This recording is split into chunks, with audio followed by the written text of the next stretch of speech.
Hi. I've got my dressing gown on. I'm so cold. Oh dear. I hope you're all warmer than I am here. What's going on with your fringe again? What is going on with that fringe? Well, thought I had a brush, but I don't, so you'll have to just put up with it being funny. Weird. Never mind. It's only me. Oh, the weather is freezing, Esther, and I've not been warm since Thursday. I'm so cold. I keep putting the heating on in intermittent bits, but I can't leave it on all the time. Just can't afford it. Hey, Nathan. So the weather is treating me rough. I want to live in a warmer climate. Oh, I've got my hot coffee. I've got my heat pad. I've got my dressing gown on. What more could I wish for? Sunshine, summer. And they say it's going to get colder.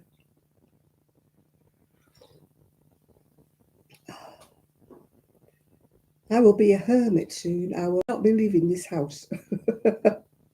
I will be wrapped up in my electric blanket and I won't go anywhere. I've already told my friend I'm not going out on a Thursday anymore. I'm not going on anymore. Hi, Sophie. How are you doing? How's your mum, love? And how's your dad? Well, I know the feeling about dads because my dad was the same. It's not funny, is it? Yeah, so I hope your mum's getting better.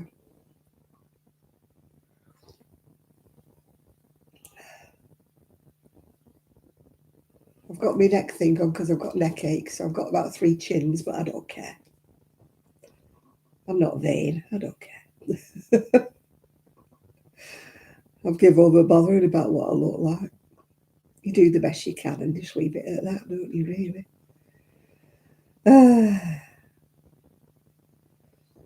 Yeah, I'll have that piece of cake on your emojis, Sophie. I could just do with a nice piece of cake right now. I'm too lazy to do any baking. I've got all the stuff. I could whip up a blooming sponge cake in, half an hour or so. Well, an hour, say, with the cooking time. But I'm just too lazy to do it. I've got everything I need. Got the flour, the butter, the sugar. Yeah, got the tins. Got everything. You're on the phone? Okay, well, we know what you're like when you get on that phone, Linda. We'll never see you all night.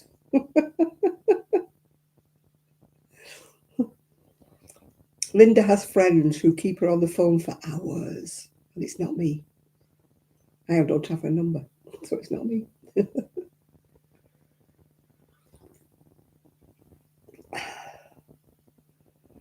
Oh, dear. Anybody got the cure for neck ache?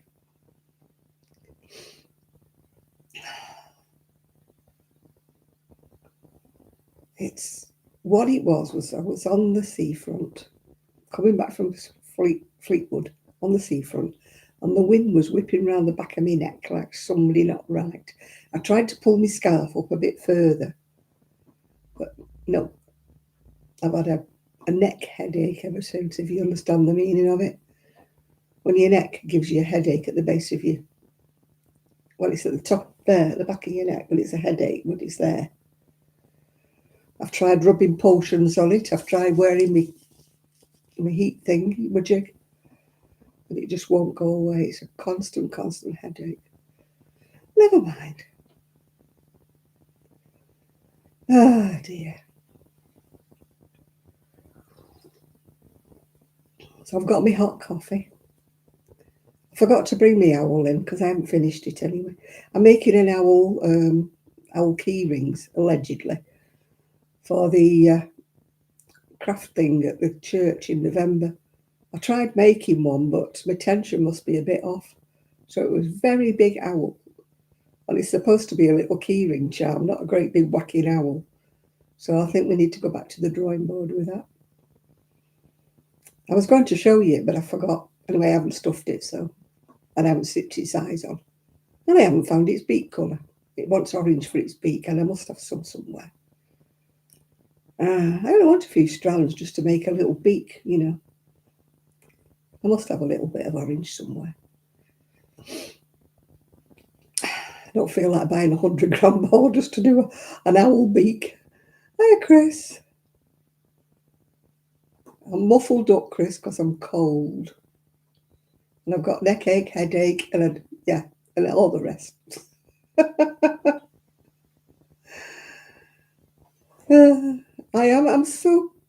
I got frozen on the seafront at Fleetwood on Thursday, and I can't warm up. I've been like this, shivering ever since. I was even cold in bed, and I'm never cold in bed once I'm in bed. But I woke up this morning, I was freezing.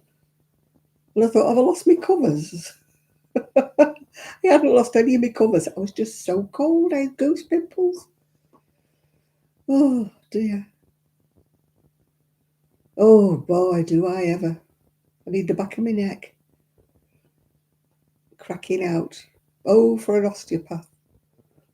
Are there any single osteopath males that want a girlfriend that's a bit old and knackered? Man, if he were an osteopath, he'd be working. He'd be younger than me, wouldn't he? So he wouldn't want an old fool like me. Well, if I had a hot toddy, you'd probably get no sense out of me for the rest of the evening because I've just had 2 painkillers. So I could be away with the fairies by about 10 o'clock. Oh, dear.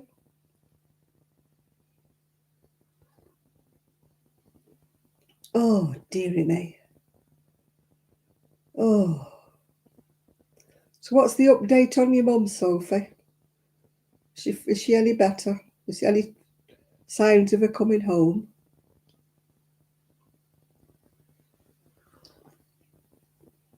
Well, I'd have to be a mighty big fairy, wouldn't I, Chris? Away with the elephants. An elephant with wings. If I was a fairy, I'd never get off the ground. Oh, dear.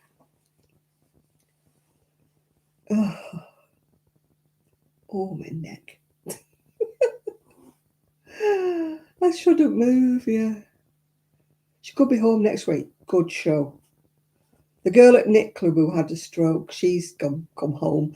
And she's gained her speech back, but I don't know about the rest of it because I didn't speak to her. It was another friend at Knit Club who phoned her and she answered. So that was a good sign. So she has got her speech back, yeah. Well, yeah, if it's anything like my dad, it's just a matter of managing it, isn't it, Sophie? Yeah. It's hard. It's very hard when it's your parents. There's nothing you can really, you can do. You can do your best, but that's all you can do, yeah. It was difficult. It's very difficult. There's a lot of it going about. Might be me next. I keep forgetting things. Oh, I shouldn't laugh, but I have to laugh, otherwise I'd cry today. I'm going to tell my friend I'm not meeting anymore on a Fleetwood on a Thursday. That's my heat pad, by the way. Much as I like the social,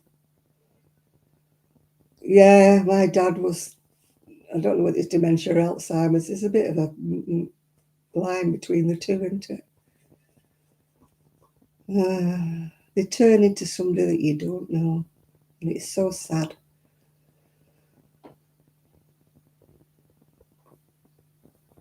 Yeah, I mean, I enjoy the company on a Thursday when we go out for brunch, but I'm bad on a Friday, and I even bad today, so it's just not worth it in the cold. We've decided we're going to put it off now until, well, I've decided, don't know about the others, I've decided I'm going to put it off now till the warm weather comes. I can't be coping with this. Yeah, excuse the tatty, whatever. My heat pad. I need something on this neck. It's driving me cracks. Oh, I'll get my crochet out in a minute. It is heartbreaking. It is really.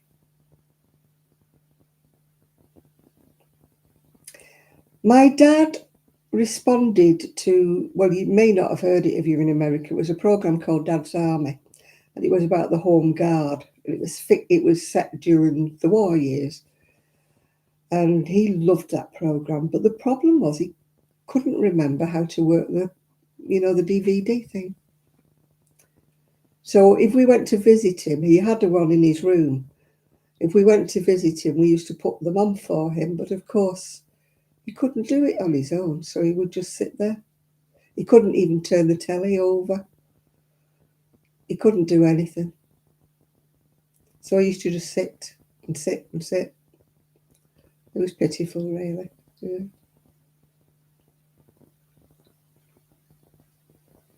My dad was never musical, so if they'd have had that, they wouldn't have joined in. They didn't seem to do much at the nursing home that he was at. I mean, they looked after him, don't get me wrong, they kept him clean and tidy and everything. But they didn't seem to have much of a social life going on, if you know what I mean. Some nursing homes are brilliant, aren't they? They have all sorts going on. But that one just didn't. They just had a telly, in the lounge, but my dad wouldn't go. He wouldn't go and sit with all the old biddies, as he called them. He's probably older than them. But my dad was never a very sociable person, if you know what I mean. He never went out to clubs. He never even went for a pint in a pub. And he definitely didn't go anywhere to concerts or anything like that. He was just a homebody. He never went anywhere. So, of course, when, the Alzheimer's or dementia, I don't know what it was. You can't see or hear me, but you can read the comments.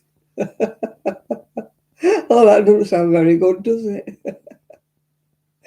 Can you tell Val I'm all right? I've just got a pain in my neck. Val's on her holidays. She's on her jolly holidays, yeah.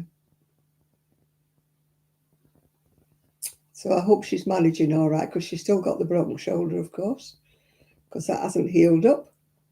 So ask her how her holiday is, yeah.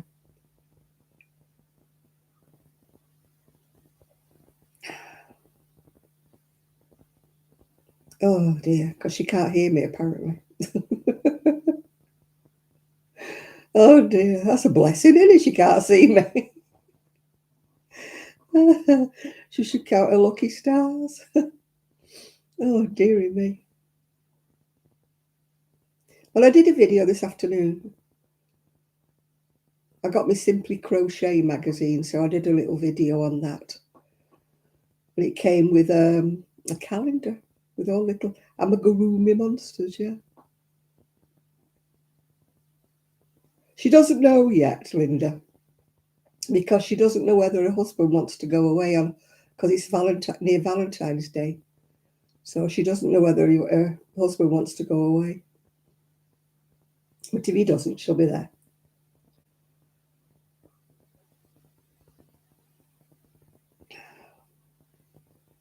So she's going to leave it. She said she's going to leave her ticket until later, yeah. Now I'm burning my neck. It's not easing the pain, but I'm burning my neck now. Oh, I wish these painkillers would kick in. They're not strong enough. I've only got a cocodamol. I need a jackhammer. Is it on Valentine's Day? I've forgotten. I've got my tickets. I've got my little tickets in my little drawer. I've got my little ticket in my little drawer. Oh yeah, February the 14th. It's on a Saturday as well. Not that anybody be taking me anywhere. Valentine's Day comes and goes, The postman always loses my Valentine's card. He's lost them for the last 20 years, I think. I think he keeps them. Talking about the post, a teenage boy pushed my bank statement and my heating allowance letter through the door at 4:30 yesterday. So I don't know whose door the postman had actually put my letters through, because he definitely wasn't a postman.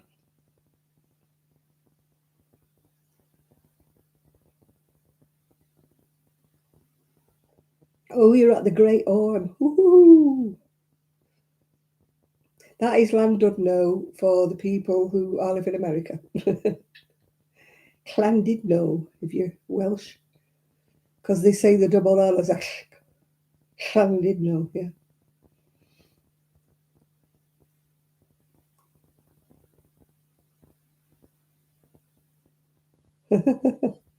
The mountain is rubbish.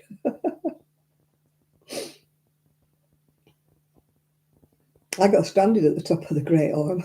We forgot that the lift stops for lunch for 2 hours. So we were stuck at the Great Orme. Luckily, it was a nice day. So we were wandering round. Oh, God, I've got a bit of hair hanging down. Wandering round reading gravestones, you know. Oh, God. Why do I go to the wrong ear to tuck my hair behind? Reading the inscriptions on gravestones is what we were doing. I've got a cousin in Llandudno.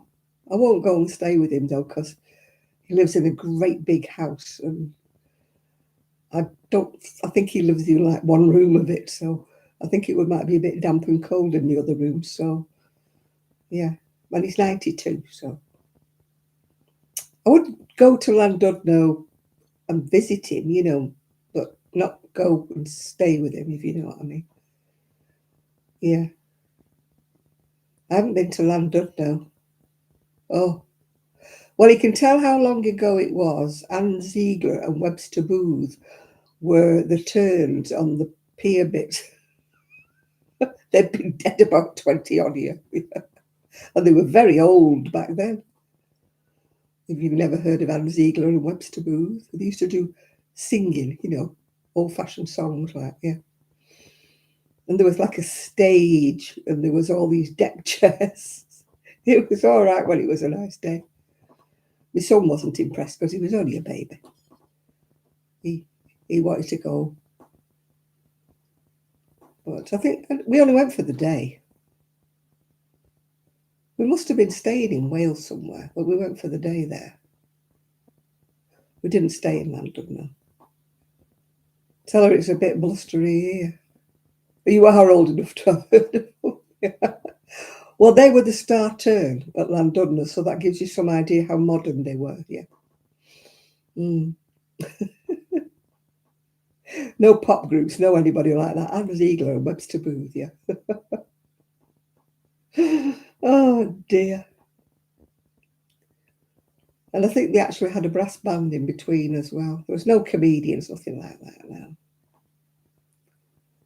No, they're very stuck in the times they were. So we went up the Great Orme.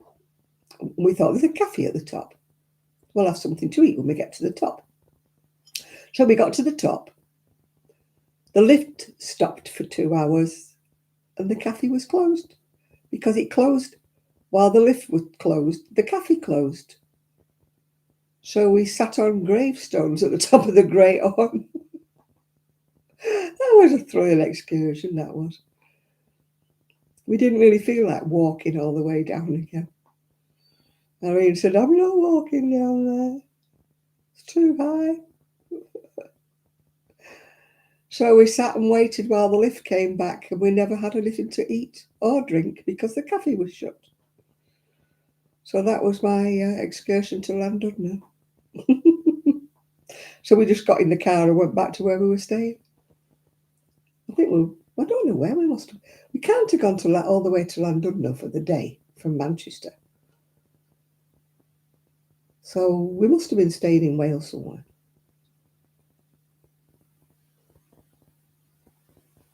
But I can't remember. It was that far back.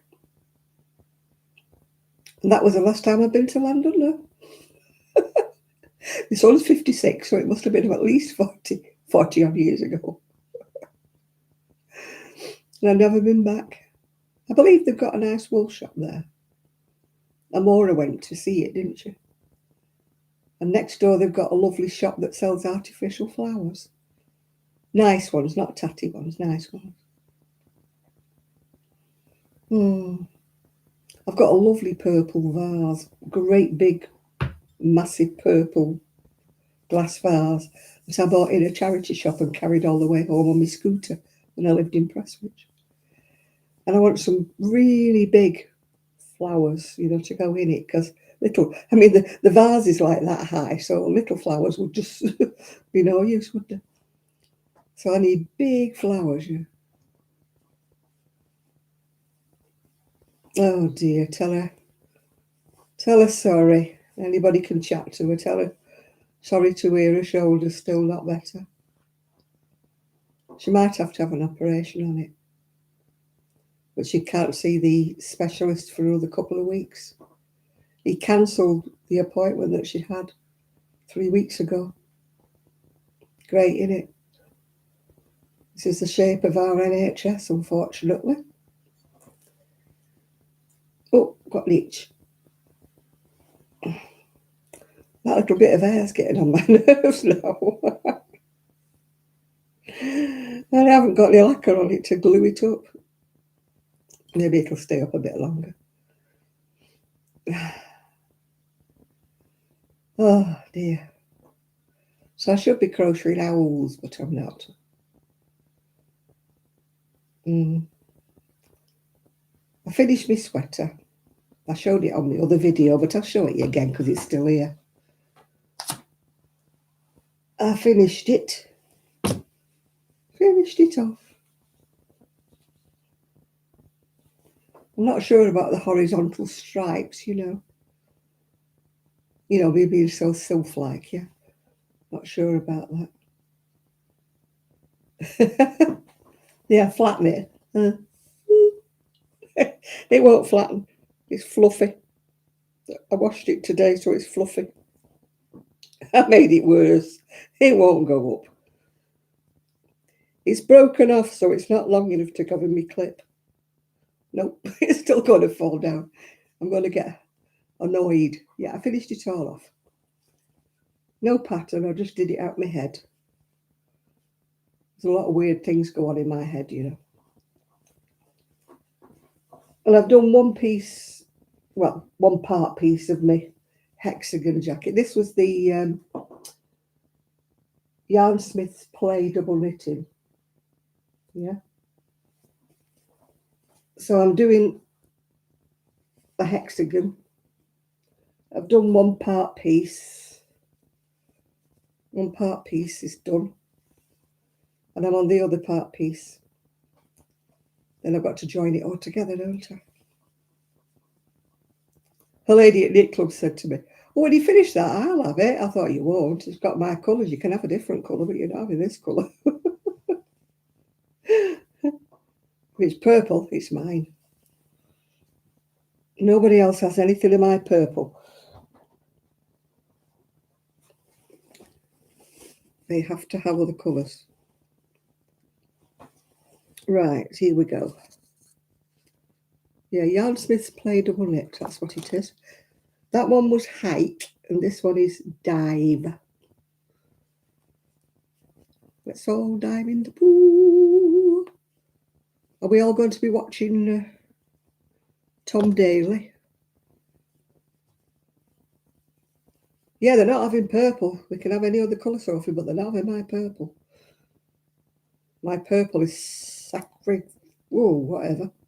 Sacrilege, yeah. To pinch my purple. If you come in my garage, you can say, can't have purple. Any colour but purple. And red's a bit suspect as well. Look at me hair. What's going on with this flipping hair today? It's gone fluffy since I washed it. Yeah, I'm on the other piece now. Oh, dear. Hey, what was I saying? I forgot. Because I've got the brain of a goldfish.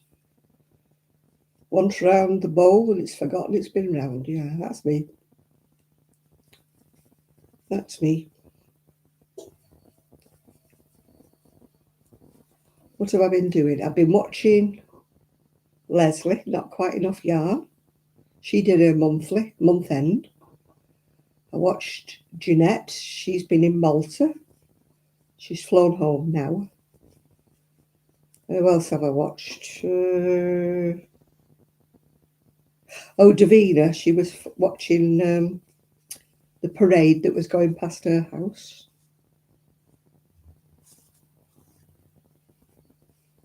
I think that's all I've watched today.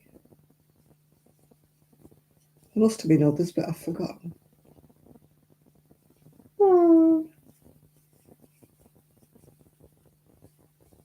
Oh, good night, Val. She can't hear me, but tell her good night from me.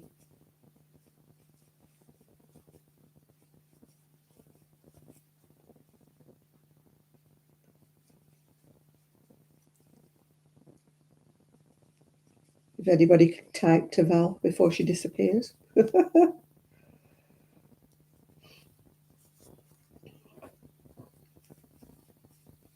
Yeah, I went to my knit club on Wednesday. It was lovely and warm. It's always lovely and warm in the church hall.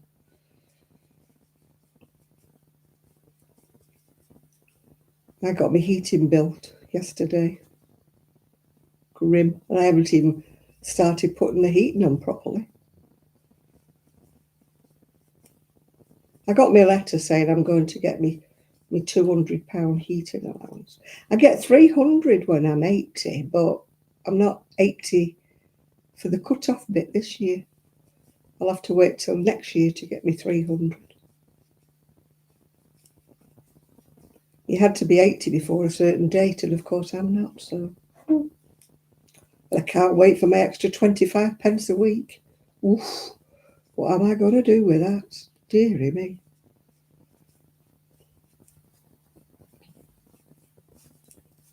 Okay, well, I'll talk to her when she gets back home again.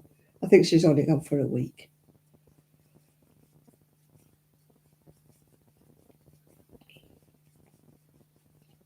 I'm actually starting to warm up a bit. It must be the coffee and the heat pad. And my tablets must be doing wonders.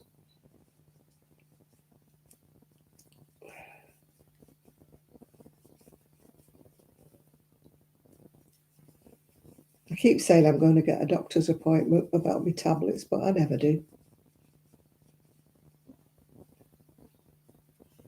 I've tried twice to get him to give me something different, but he doesn't. So, if Shad comes on, I'll have a job showing him my necklace. It's hiding. I can show him the ones I've bought, can't I? I showed them on my video. I was feeling a little bit depressed. So I couldn't afford to buy clothes. So I thought I'll go on eBay and look for some cheap necklaces. So I did.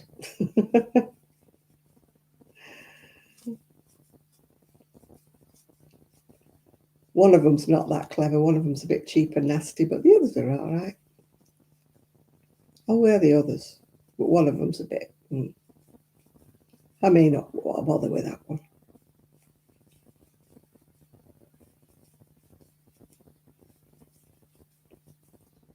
Hey ho.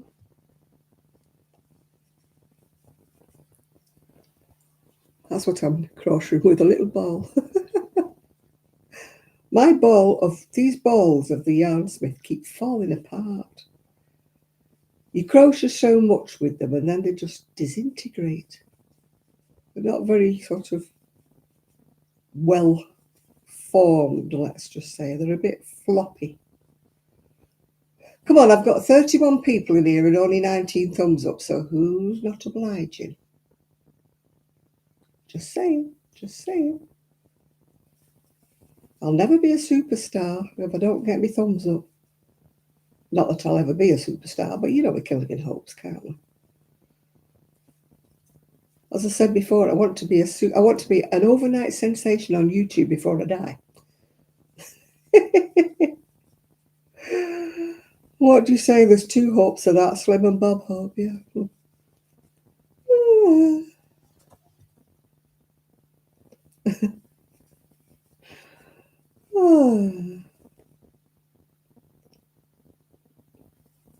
Well, I've got one more now. I've got 20 now. Somebody's taking pity on me, give me a thumbs up. I know you do, Sophie, and I do appreciate it, love, yeah. I do that when I go onto one of my videos that I always watch. Before I forget, I always give them a thumbs up. You know, if it's one of my favourites. If it's somebody I've not watched before, I reserve my judgment before I give them a thumbs up, if you know what I mean. But if it's one of my regulars, I give them a thumbs up, whether I like the video or I don't. I'll still give them a thumbs up. Because it does help. Oh, gosh.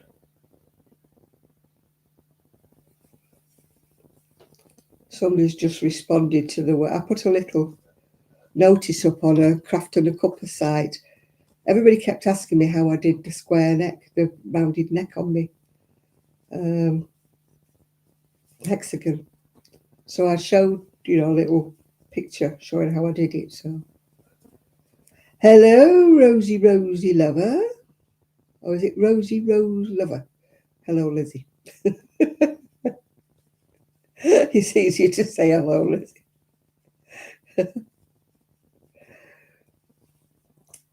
There are some people I don't know their names, you know that. Oh dear, I always forget who they are.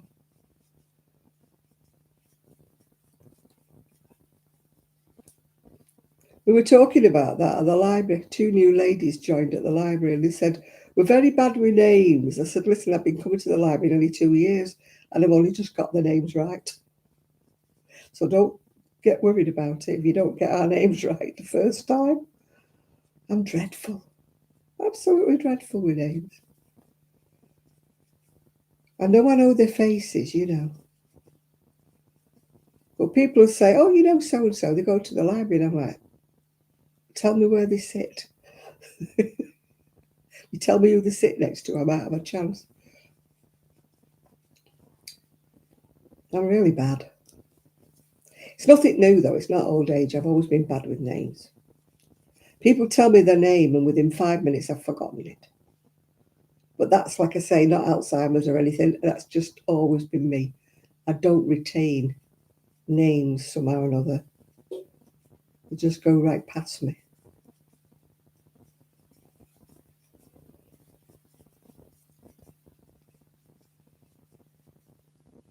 You feel very embarrassed, don't you? Say, remind me of your name again. Or you just hope that somebody else in the group will call them by their name. And then you think, that's what they're called.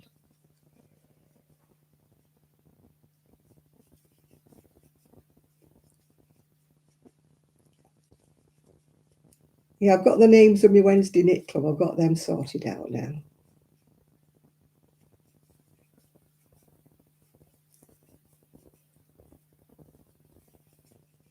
Which I've been going about 18 months.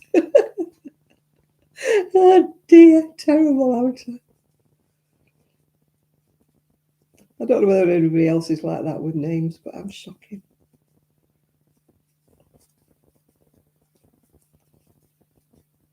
I think it's like when I used to work at the job centre, I used to have to remember people's names. I think when I retired, I thought, right, that's it, don't have to remember anymore.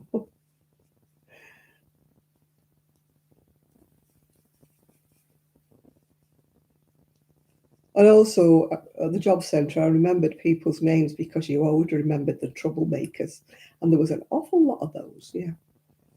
So they stuck in your brain. You think, oh no, God, Mr. So-and-so's here again. Oh, close it down. What lies are you going to concoct for me this week? Has the dog eaten your job search again? Or did the kids scribble all over it thinking it was their homework? Oh, I've heard every excuse in the book. Hey.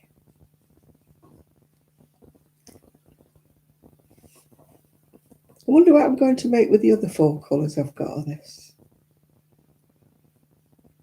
I'll have to think about that.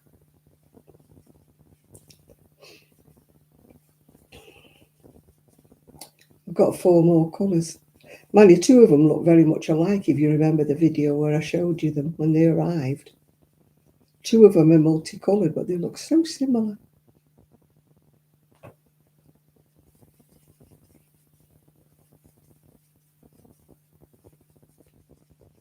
think one's got blue in it and one doesn't. One's got orange in it and one's got blue in it, and that's the only difference. The rest of them, they're rainbow coloured, yeah.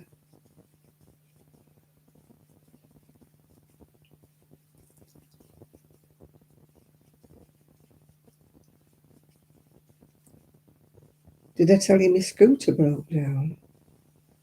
That's how strong the wind was on Thursday. I was driving into a headwind, and my scooter battery has never let me down. And I just got within the sight of my house when it started going beepity, beepity, beep, and it was flashing like that, and there was no bars left on the battery. And I'm like, oh, please just let me get to my driveway, because it's a heavy scooter and I can't push it. I thought, please, please, please. Anyway, somebody must like me because it got to my driveway. I'm like, oh, thank goodness for that. So I switched it off and I went in the house, opened the garage door, thought, oh, God, have I got to push it into the garage? Anyway, I switched it on. It went beepity, beepity, beep, but it just got me into the garage. So I didn't have to push it, thank the God.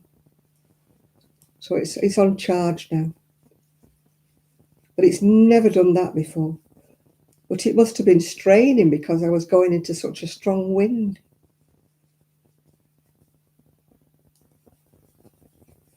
So, my poor little scooter.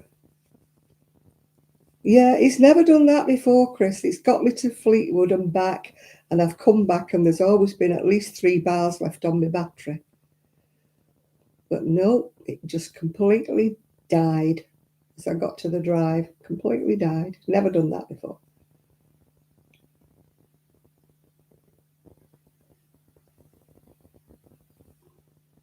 And I hadn't gone any further than I've been before with it. Hey, that car that's blocking the dip curb, it's moved.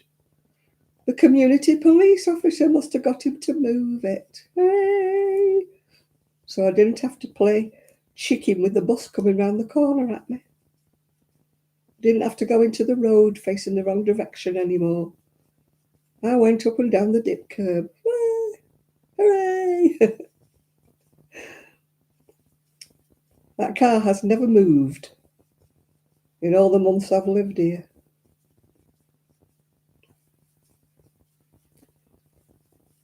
And he's right next to the tram line, so you have to go out into the main road and you have to go back across the tram lines, if you know what I mean.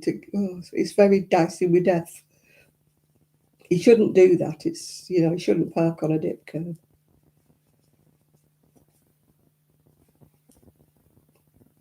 But obviously our nice community Bobby has had a word with him. And he has moved his car. Yay! So now I can go up and down the curb without any problems. Oh! Ow, that hurt. Sorry, people, but it hurt. I wound it into another ball. I should have got my mum's custard jug, shouldn't I, to put it in? Then it wouldn't go rolling off.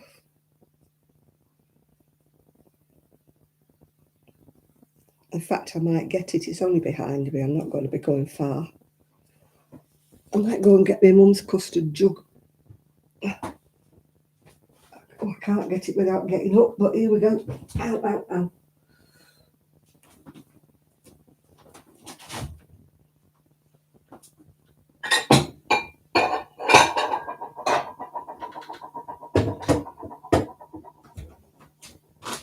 Oh.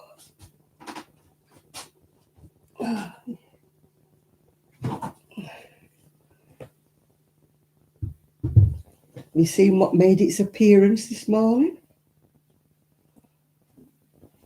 Where's it gone? Where's my hood? Me cuddly. I got up this morning, I was so flipping cold. It's massive. I could fit a small army in here. I put this on while I had my brekkie.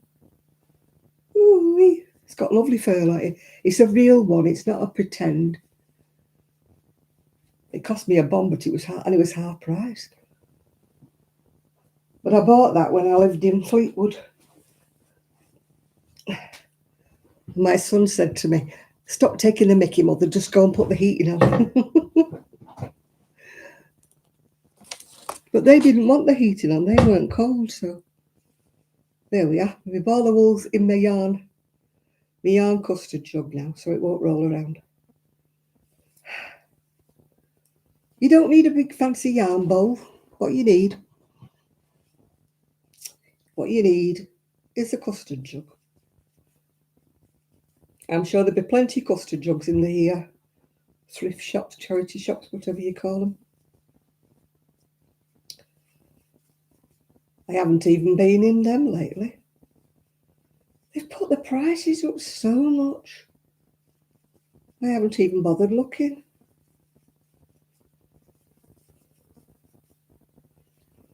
My washing dried, by the way. I think I told you on my other video I'd put my washing out. It did dry. It was a little bit sunny, but it was very, very windy. So the wind blew me washing, and it was my big, thick dressing gown as well I had on the line. And it's more or less dry. I've got it hanging in the conservatory now.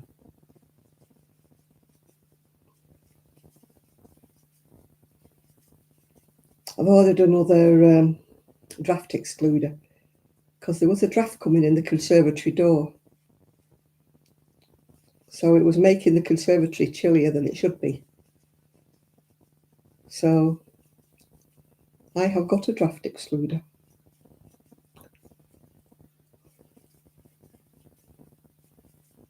There's gaps down this door that goes into the conservatory as well. So I'm going to get some of that sticky foam, you know, that you stick down the door.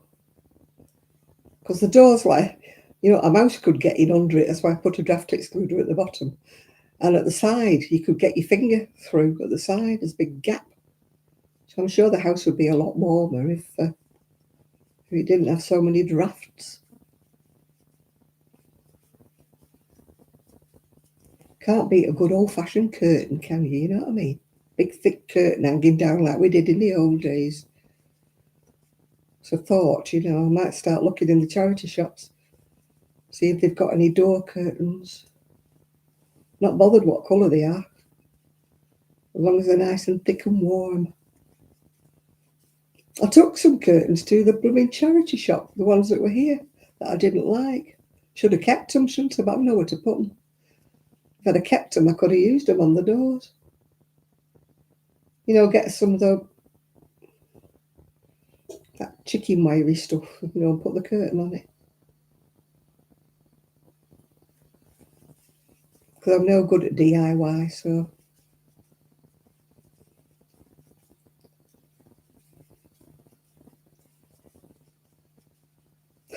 When I was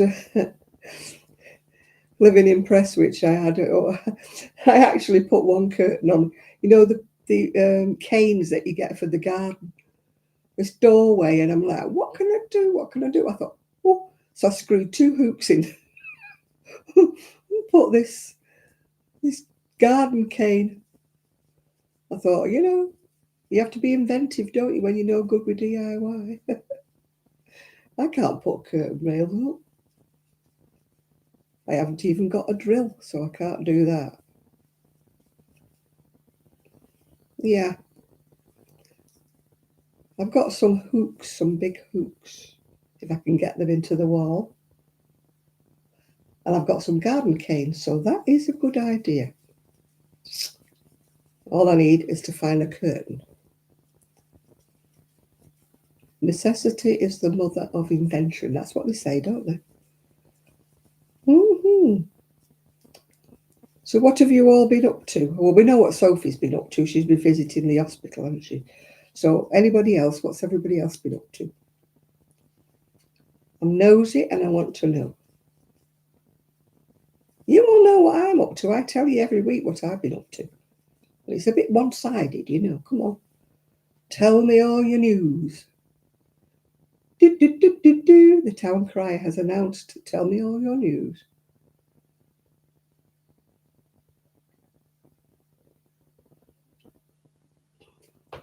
You must lead far more exciting lives than I do.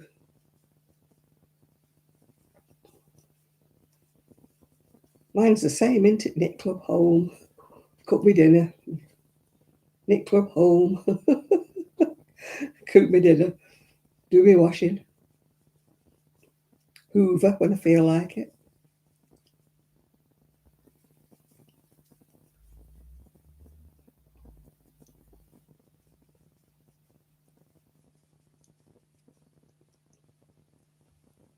You start, oh, I think I saw that. It looks a nice stitch, that.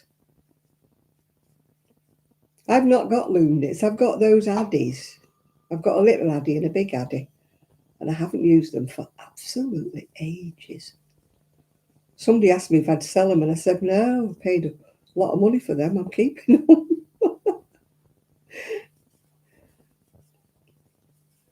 Because I bought my addie when there wasn't cheap, you know, lookalike ones, you know, like the Centro and the one things you can get from that web page begins with a T, you know. I paid whatever for the real McCoy, the Addie.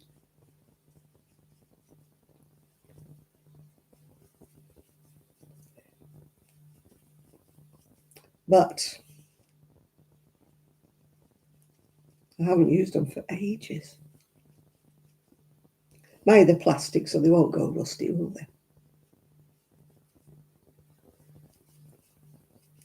I know where they are. They're in the craft room, otherwise known as allegedly my second bedroom, which won't fit a bed in anymore because I've got so much stuff in there.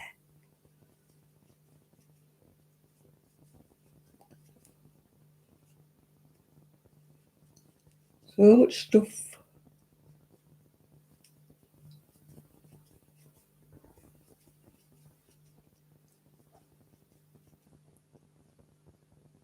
What is making? Every Saturday there's a strange noise. It's not my fridge, it's not my freezer.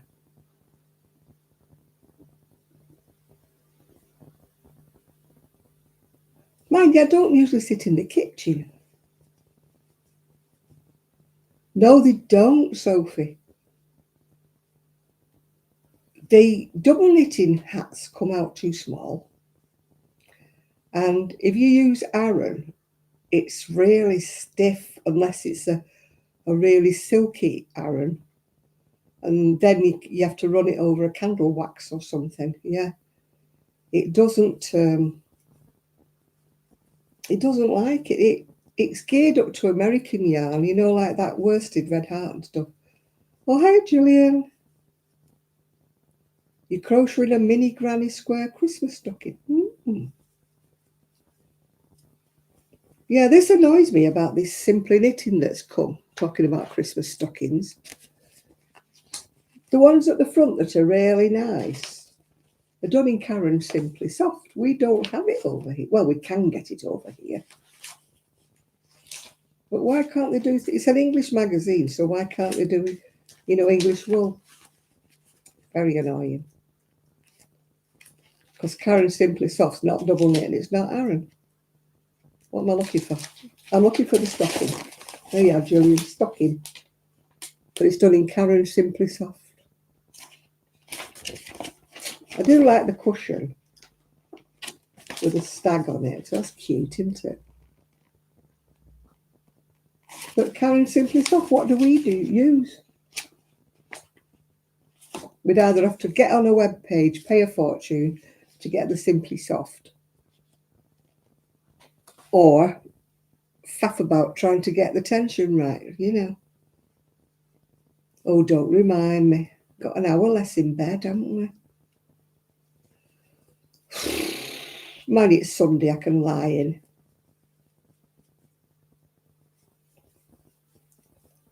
I can't even pretend because my, you know, me alarm is on my phone, so that'll go back automatically on its own. It's all the other clocks in the house I'll have to take down and alter. I've got 4 clocks that I'll have to change, yeah. Oh, 1 hour more sleep. Oh, that's okay then. I thought I had 1 hour less. Yeah, oh, that'd be nice. I need 1 hour more sleep. Won't make much difference to me though, because I always have to get up. You know, at my time of life, you have to get up, don't you? You know what I mean? You have to do the cold early morning bathroom run, don't you? Unless you're one of the fortunate ones, you know, that's younger and got a cast iron bladder, yeah. Oh. And you're like, oh, it's cold. You get back in bed and try and get warm again. Try and find that warm spot in the bed that you had before you got up. Yeah. I always try and remember to put the duvet back before I go to the bathroom. You know, put the duvet back down. Hopefully keep the warmth in until I get back, yeah. Because by then my heat pad or my hot water bottle's gone cold.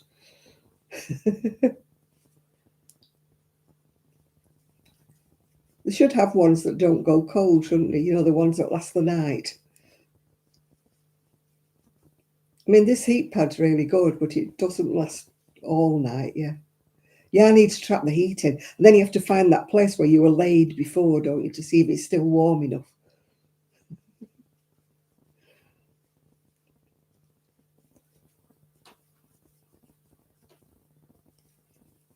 It's a bit of a pain for me because by the time I've took my breathing mask off and put it back on again, you know. It's got a quick release thing like that, but I still go to the bathroom looking like Darth Vader, you know.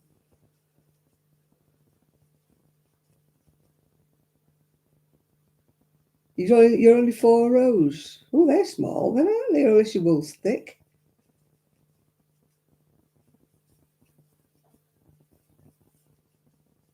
Are they only small stockings? Well, I think I've seen a pattern for Granny Square's Christmas stockings. I might be able to do something like that because actually I need to do some tiny things. What's this? Jam Big Mo. Crafts to make and sell. Alpha patterns, funny jokes. Creative crocheting pattern ideas. Retro Travis Scott Cactus Jack. Party gardening ideas on Pinterest. Oh, really? Okay, fine. Yeah, I need to make some little things for the church knitting club that I go to. They have a stall at the show thing in November, but they only want little things. So I was going to do these owls, but they've been a bit of a disaster, these owls. So maybe I'll change my mind and do some little stockings instead. Because I'm no good at amigurumis. And anyway, you have a job to sell them because you've got to have the right kind of wool and the right kind of stuffing and the right kind of eyes and all this jazz. But if I make key rings, they're not classed as for children, so it doesn't matter about them.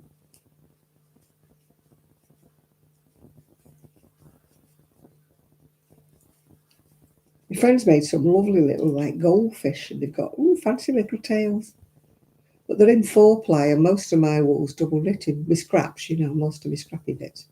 Because the lady who's blind at the knit club that gives me all her little scrappy ends, she only knits with double knit, so my little scraps are double knitting.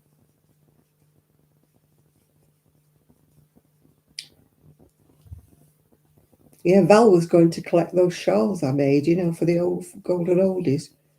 But of course, she's broken her shoulder now, so she's not driving. I think I'm stuck with these shawls until somebody gets to pick them up. Because A, I don't go up to Fleetwood. I've given it up. And B, if I was on my little scooter, I can't put a great big black bin bag full of shawls on my little scooter. So I can't arrange to meet her to give her these shawls. They won't really fit on my big scooter, you know, it's such a big bag. So I really need somebody with a car to take them up.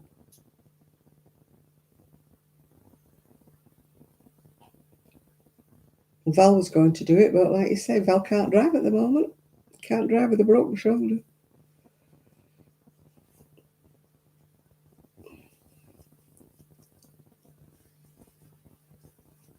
I don't think even I could drive with a broken shoulder because it's a right shoulder.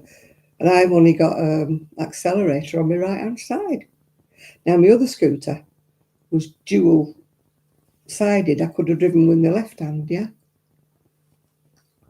But this scooter's only got a right-hand accelerator, whatever you want to call it, yeah.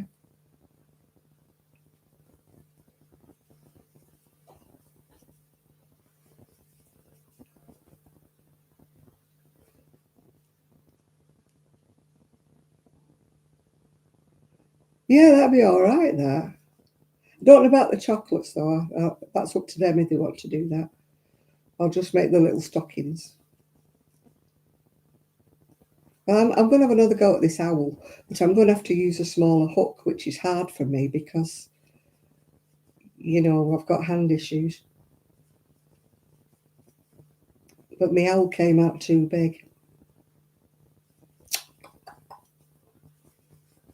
My friend obviously is a tighter crocheter than I am, unless she used a smaller hook. I should have asked her. Because I'm using the same pattern, I think, that she used.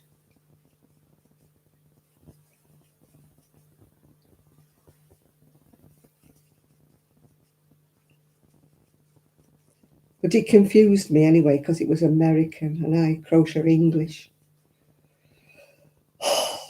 So when it says double trebles, I never know what they mean. When they say double I'm thinking, that's a treble. Tell me it's a treble.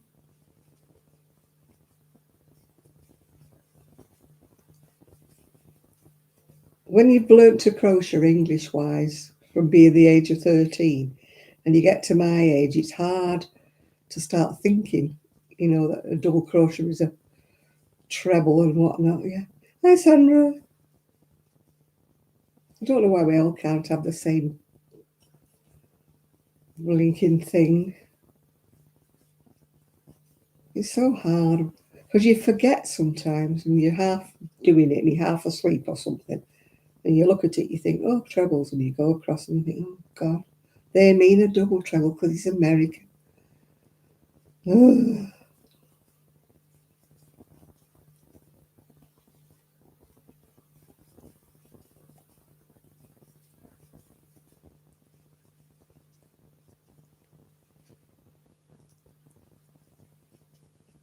I got a bag of chocolates when I was on, we went to Affinity. Look at that, misshapes. Man, it was £6. You don't know what you get. The last time I bought one, it was all nuts, which is, you know, not my pet hate. Anyway, my friend's going to hate these if hers is the same as mine because mine's all creams and caramels. She's not going to like that. Crochet with Claire. Oh, I've got sticky now. I only picked up the bag. Why am I sticky? I didn't even have a chocolate out of it. Sticky. I met Claire. Really nice lady. And she came over from Australia. She went to, was it Yarndale? The one that's in, no, she went to the one that was at Cockermouth, that's right. I don't know whether that was Yarndale. Woolfest. It was Woolfest. She went with my friend Zoe. And we met up with Catherine that used to do dyeing. What was she called? Crafternoon Treats, yeah. I've got a photograph somewhere with us all. Yeah, Catherine doesn't do it anyway. She seems to have disbanded her channel and she doesn't do any more dyeing. If anybody remembers Crafternoon Treats. Quite a lot of people seem to have disappeared, don't they? Nearly all the ones I used to watch. Is it something I've said?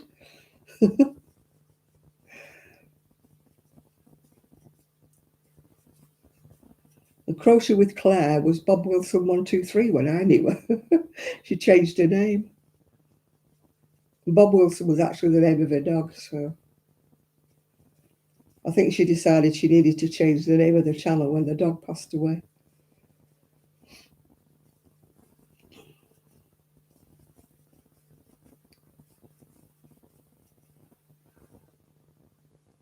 There's quite a few people I used to watch that used to crochet that have vanished.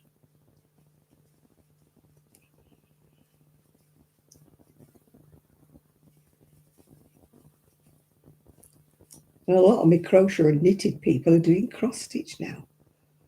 A lot of them went over to diamond stitch. That put me right off, that diamond whatever.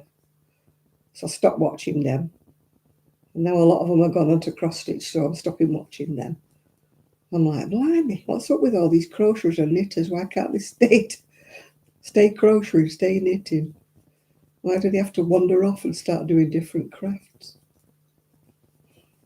You don't mind if they still carry on doing the knitting and the crocheting, but some of them just seem to have turned over to cross stitch now.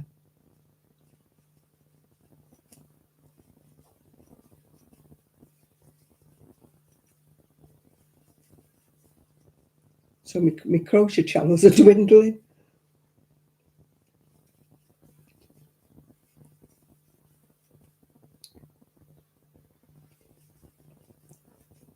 Yeah, I used to watch one called Miss Educated, she was called. She crocheted lots of things to wear.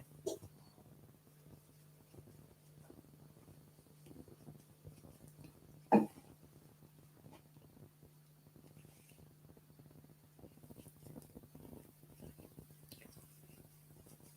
can't think who else I used to watch that's disappeared. Quite a few, actually. It's not so much that they disappeared, they've wiped the channels. Yeah, Sheila's not been putting much up lately, has she? Not as much as she usually does. I must admit, I don't watch Sheila's shopping hauls. I know other people like watching them, but there's only so many packets of crunchy nuts you can look at, isn't there?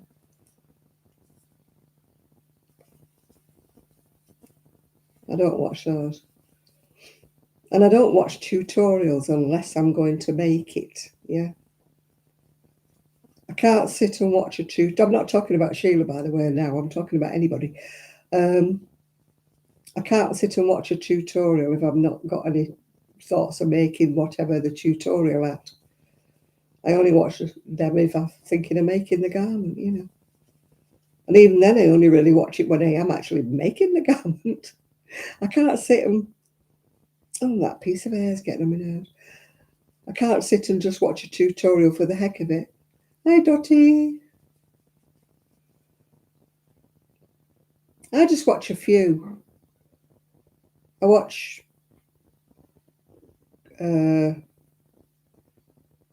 Little Craft Room Crafts, as she called, Tina. I watch Jeanette. I watch Mrs. D.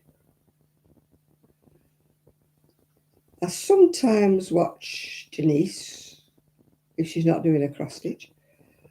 I watch Sheila. I'm trying to think who else I watch. I sometimes watch Passionate Kelsey. And sometimes I watch Cozy Crafting Corner, she called. I vary, you know, some days I'll watch them and other days I'll look at them and think, nah, you're not talking about anything I'm really interested in today.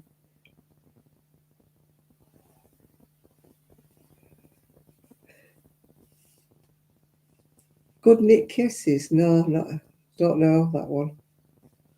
If they're knitting, I don't tend not to watch them because I tend to crochet, as you know.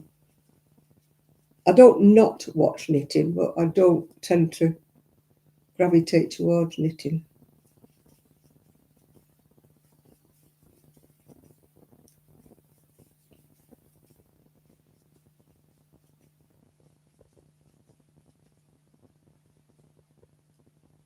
I used to watch that other lady who used to do Addy and Loom knitting.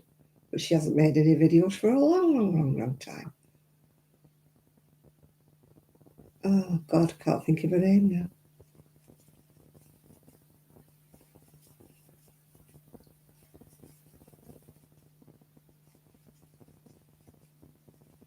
Sheepishly Sharing, that was it.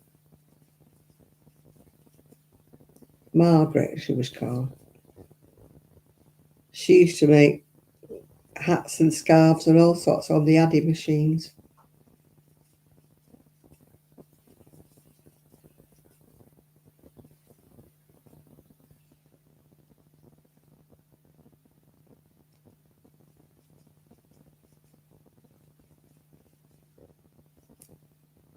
Oh, I can't be doing with him. I don't know whether it's his voice or what it is that I just can't. I can't watch him for some reason. Some people's voices give you the creeps, don't they? Oh, ow. Sorry, I had an ouch. No, I don't like his voice. It really irritates me for some unknown reason. Who's sending me messages?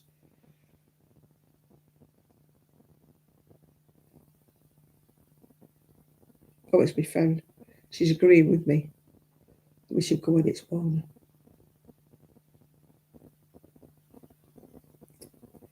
She's one of my friends I meet up for brunch. What on earth?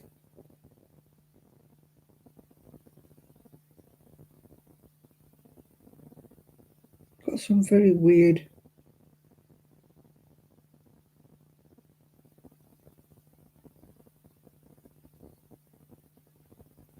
I've got a new contributor with badge. What for? I don't know.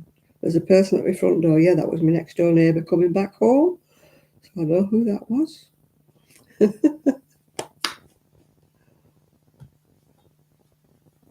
You accidentally watched last week's live. I made a video this afternoon as well, Dottie, showing my copy of Simply Crochet. I don't do it in depth, like Tracy from Crochet Rocks does. She does every page. But she's got like an overhead camera so she can turn pages and I have to keep holding things up. So she does every single page. Yeah. But I don't. I just pick out the ones I want. She shows all the wool, I don't because it's too expensive for me.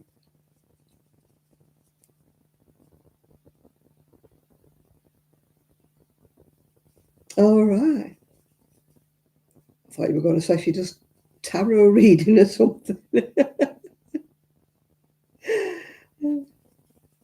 I used to have a shop, but, Etsy put paid to that.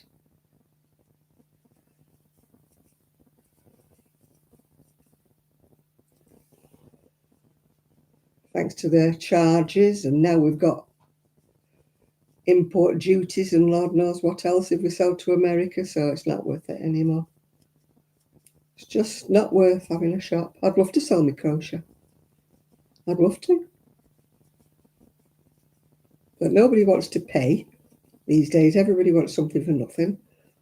You've got the likes of, these online shops and stuff, yeah. Oh, the Just Crochet calendar, yeah. The monsters. If you haven't watched it, Chris, you need to watch it. They're the most ugly looking monsters you've ever seen. I don't think any kiddie would like any of them. Probably give them nightmares if you give them one of them.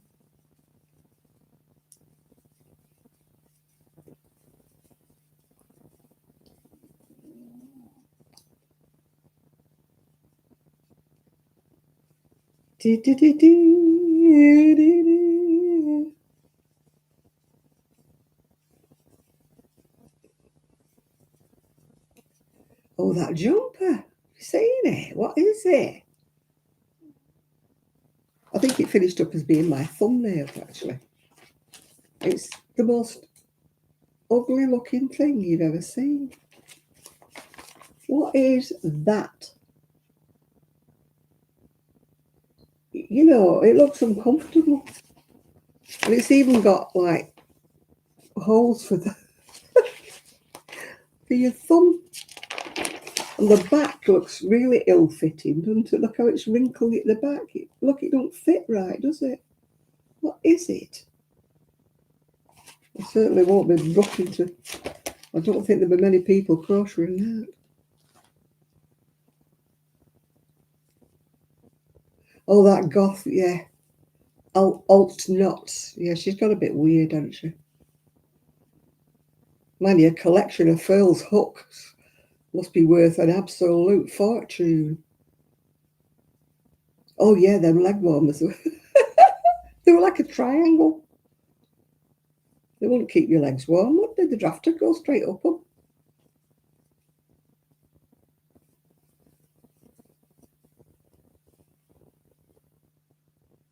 Oh, she cheated. I didn't know she had a husband.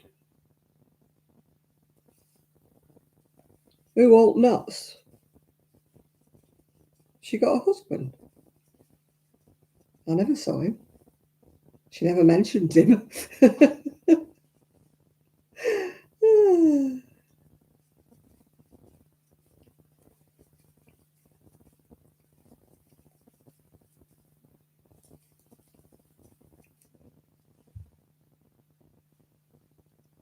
Yeah, those Christmas trees in like purpley colours. I like the cushion with the stag on it, but like I said, it's... Oh, the lady in the magazine. I thought you meant alt knots. I'm just going to say I didn't know whether she had a husband or not. I've never seen her mention him. Oh, the abomination of a top. Yeah, it's horrible, isn't it? Yeah, the cushion with the stag. But it's in, like you say, it's in Karen's Simply Soft, and we'd have to pay a fortune to get that. I think Wool Warehouse stocks it. But with it being an American, yarn, of course, we have to pay through the nose for it over here. It used to make me laugh. We'd see people were complaining about simply, Red Heart being so much money, and we were paying like £7 for a ball of it over here.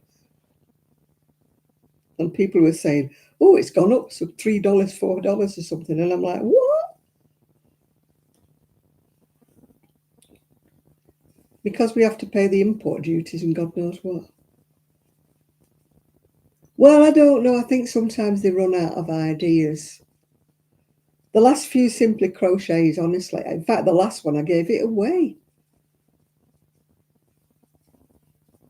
I gave it to my friend because she crochets those mosaic crochet blankets and that, so I gave it to her. Because I knew I'd never make anything out of it, so she finished up with it. And there was a little toy thing as well that came with it.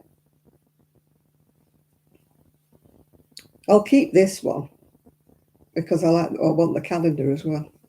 Saves me buying a calendar, doesn't it? Even though it has got grotesque amigurumi monsters. Oh dear. Bet you'll all rush out to buy that magazine, won't you, just to get that calendar? Yeah, bet you can't wait, can you, to have that hanging on your wall? I usually buy a calendar from Skiathos, in Greece.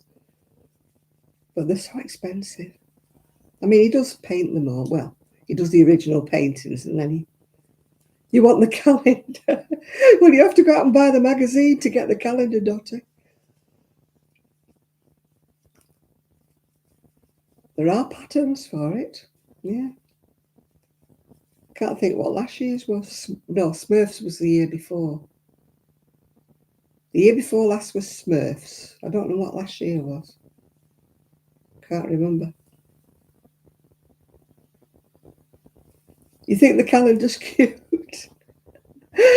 You know me and amigurumis. I can't make them. I'm having trouble with this owl. And I thought I'd be all right with the owl because all I need to do is embroider a beak and sew 2 eyes on. So I thought I'd stand a chance with that. But it's come out too big, so to weigh the handbag over, it's a handbag charm. Oh dear. Well, I've got 120 key rings, so I've got to make something with them. I've only got till November, So I need to get a move on, don't I?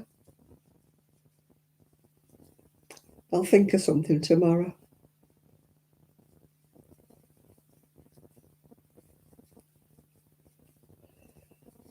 While I'm watching my videos tomorrow. I might have a go at them little stockings that is it Sandra's doing. If it's a little granny square, I've seen them before, little granny square bent over to make a little stocking.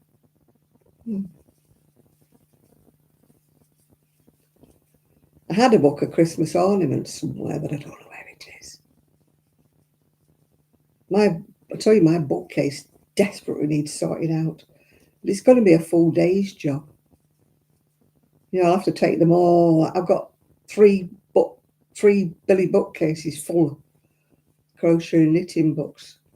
I'll have to take them all out to sort them out and get them in order. It's going to be a job and a half. That. I did it when I was in Fleetwood. I took all the trouble to do them all, yeah. But here I just pushed them in any old how. I just wanted to get them out of the moving boxes, you know. Hi, Helen.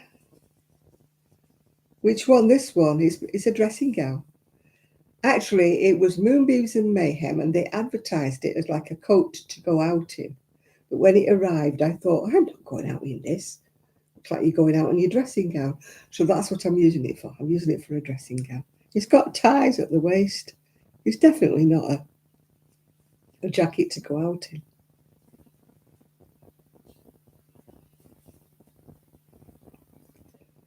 So it's keeping me warm.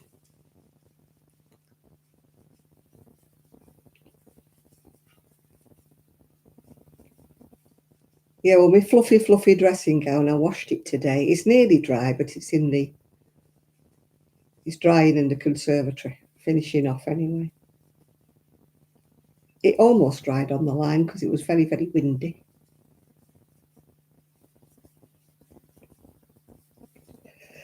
Oh, we're so cold. I mean, I've got my cardigan underneath it. I've got my dress on, my cardigan and my beads, but then I thought, oh God, no, I'm cold. So I put my dressing gown over the top. When I did the video this afternoon, I just had my dress and cardigan on, but the sun was trying to shine, so it was a little bit warmer then. But when the sun went down, it went really, really cold. And I get cold anyway. And if I was rich, I would put the heating on. Oh, look at me here. A bit of air. You know, if I've won the lottery tonight, I'll put the heating on. I promise. But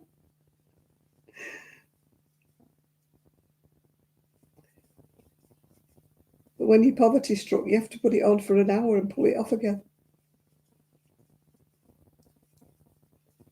Well, I think, you know, everything's gone up. I mean, I used to have the heating on all the time. You know, when I lived in Prestwich, I never gave it a thought. But here you're like, oh, if I put it on, I better keep my eye on the clock and turn it off after an hour.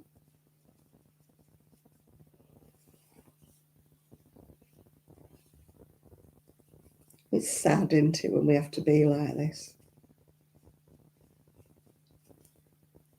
Oh, my necklace is hiding today.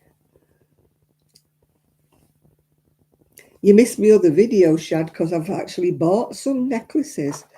This one I absolutely love, but it weighs a ton. Look at that. Isn't that gorgeous? Woo-wee. It's the same with me. I turned it on for an hour this morning. And then another one I like is, where have we gone? Oh, I've just knocked one into the floor. That one. I like that one. Very tribal, isn't it? Woohoo! And the one I've knocked onto the floor is the one that they delivered. I had to go and answer the door on my video because there was a man knocking. It was only the delivery man though. Oh my God, back. Oh, I think it's going to have to stay down there. I can't get it. Oh, that's what the man delivered today.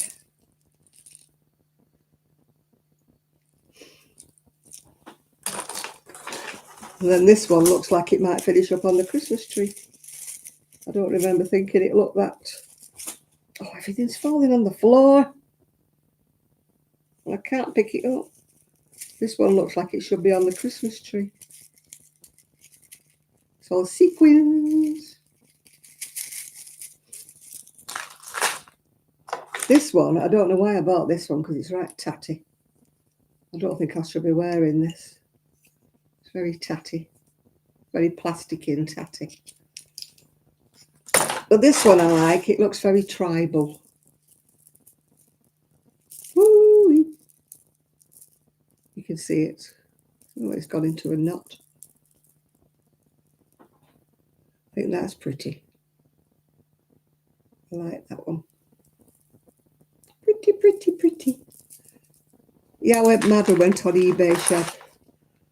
I was feeling a little bit depressed, so I decided to treat myself. I couldn't afford clothes, so cheap necklaces was the next best thing. Oh, what a puff. Sorry about grunting and groaning, but you understand, don't you, Chris? When you move in a certain direction, everything goes.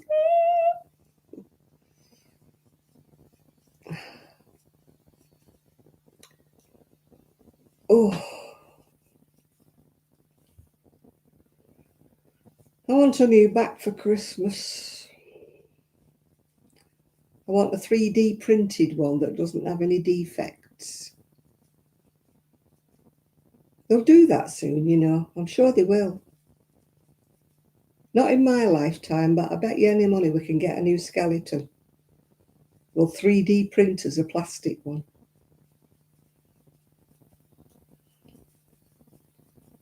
And then we won't have any backache anymore. That'd be nice, wouldn't it?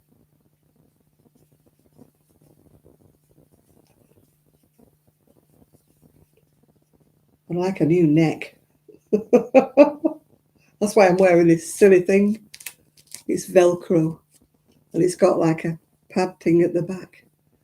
It's trying to get rid of my headache. It's not very glamorous, but and it gives me 3 chins, but I don't care. When you've got a neck headache, you'll do anything to get rid of it. I'd even wear a sweaty sock around my neck if it would get rid of it. But it won't. I've took my painkillers, but they haven't worked. Surprise, surprise. Surprise, surprise. Do-do-do-do-do-do. Did your heavy winds subside, Shad? Last week you were having a mini hurricane or something. Or a tornado, was it?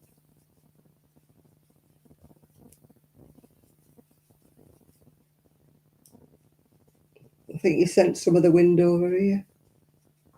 It was dreadful on Thursday. And then just as I got in, I just got in time with all the heavy wind. And it started throwing it down. Battering it down with rain. I thought, oh God, I got in. Just in time.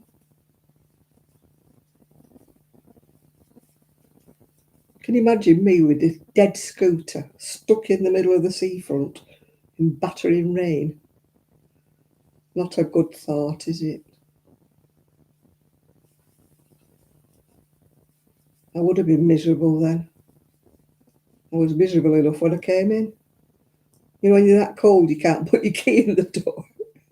And I'm like, oh my God, I've got to go and open the garage door and put the scooter away. And I just put the scooter away when the rain went, and it didn't just come, it went. So at least I didn't get wet.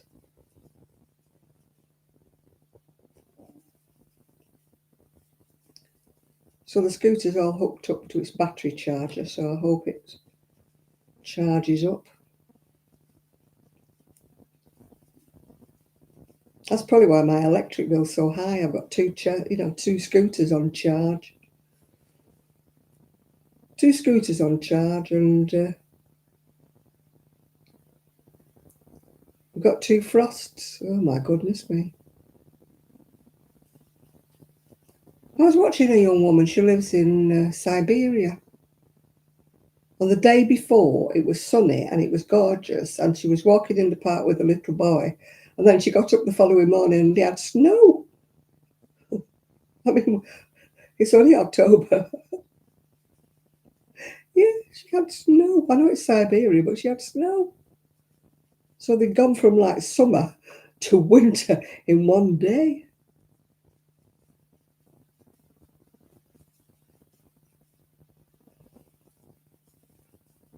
I wouldn't want that. We're lucky here, we don't really get snow, because I think it's because we're so close to the sea.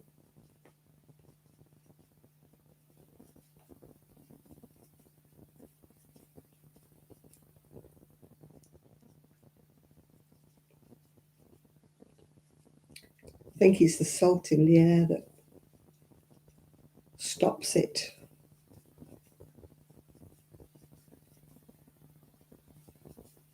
Yeah, we've been here about a few months. And like everybody's going potty, the snow, and it was about 1/4 of an inch of snow, and it lasted about 2 hours, and then it went. And everybody was going, oh, snow, we don't have snow in Fleetwood. I'm like, what?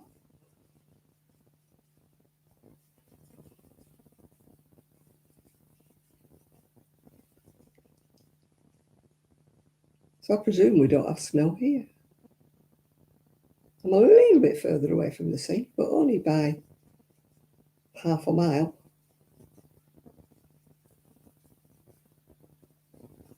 But still, I don't hear the crashing waves anymore.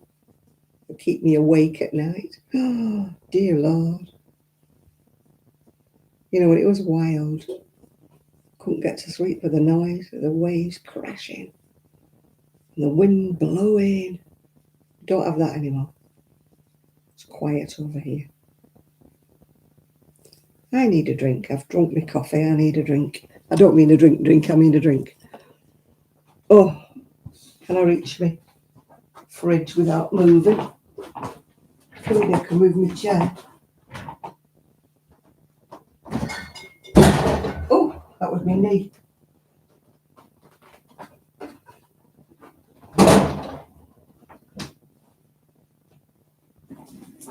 Oh, I'm back.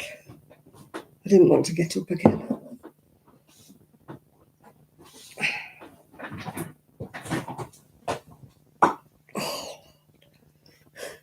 can I have a new back, please? Can we both have a new back, me and you, Chris? Can we have a new back? What was that in the fridge? It was my knee. I crashed my knee on the door of the fridge because I didn't get... Yeah, thank you very much for my thumbs ups. Yeah. Dandelion and burdock, that's in my fridge. No, I went too close to it, Dottie, and bashed my knee on it. You want a new back? Yeah, we want one printed on 3D, not a plastic one that doesn't wear out. Yeah, I need a new neck. That's why I'm wearing this awful grubby looking. I think it needs a wash. The grubby looking neck thing. It's got magnets in it. It's supposed to help with the pain, but it really doesn't. They gave me a collar once at the hospital, but yeah, you're like that with it on. Can't wear it, can you, and do anything? Because you can't crochet, because you can't get your head down. They said I was supposed to wear it. I thought, oh.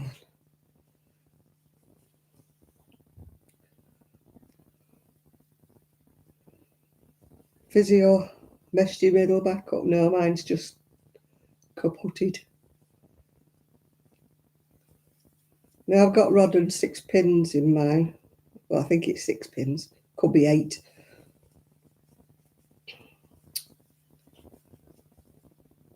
One of my discs had just collapsed completely, and it was squashing down, and my legs had gone dead. So I needed an operation.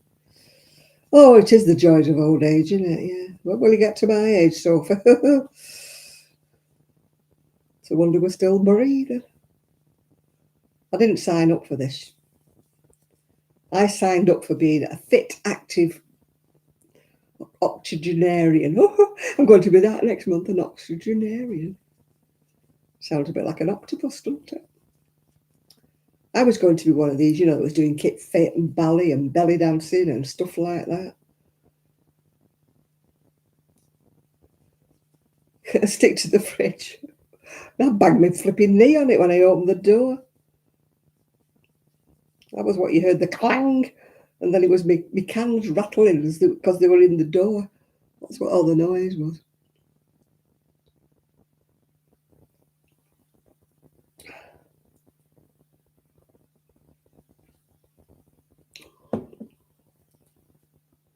The gym, oh my God. They sent me to the gym once. They had this bright idea that I would go to the gym. And they gave me so many free lessons. And I went there and I met the guy. And he's like, what's wrong with you? Tickety. And he goes, well, there's kind of not a lot of equipment that you can use. He said, you can walk on the walker thing. And I could do the hand bike, but I couldn't now because of my neck. But at the time, I could do the hand bike. And that was about it. I couldn't use any other equipment because of the stuff I've got. So that was the end of the gym. I went a couple of times, but then I thought, there's no point. Just walking on the road to nowhere on my little walking thing. And even that was hurting. But I couldn't lift any weights. I couldn't do anything. I couldn't even use the exercise ball. He was like scratching his head at what to do with me. The trainer. And he was like, well, really, there isn't a lot I can do. There isn't a lot you can use.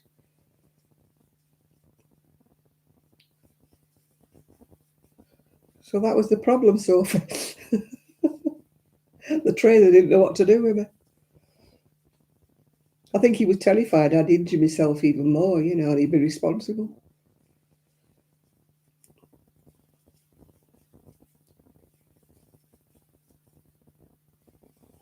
So I did go. Didn't stay, but I did go. I went about 2 or 3 times, I think, because it was free. I think you got 6 free lessons or something. It was the NHS trying to get everybody fitter, But the instructor didn't want to touch me. And I don't mean that sort of literally. So I can I not just use the sauna then? And he went, no, because when I used the sauna, I passed out. Oh dear. I did used to like water aerobics. It was a little heated pool in the children's, but then the roof fell in on the swimming baths. So they moved everybody to Bury. And she was a demon, the woman at Bury. I couldn't do it. Oh, the ideal world, the Christians. I love the Christians, They're one of the only groups that's still going, that still sounds good. I mean, come on, let's face it, a lot of them, when they get to Gary's age, well, he's what, 70 now, isn't he? They lose their voice, don't they? At least he's still got his. Some of these old timers, they're embarrassing, aren't they? Because they can't hit the notes. And you're like, oh, give it up, Live on your laurels, just don't, keep touring till you drop,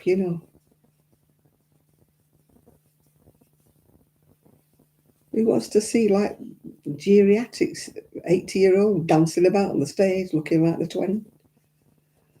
I've got wrinkles, but my God, some of them are more wrinkly than me.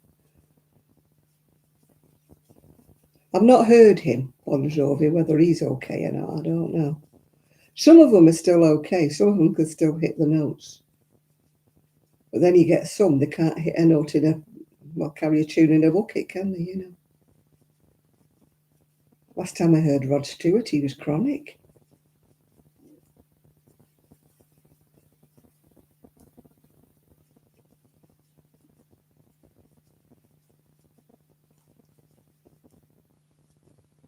And you think, give up, give up. Oh, Mick Jagger, oh God. They've got faces that, oh my God. Shows how hard a life they've lived, doesn't it? Keith Richards, he's got young twins, hasn't he, Keith Richards? Like, oh.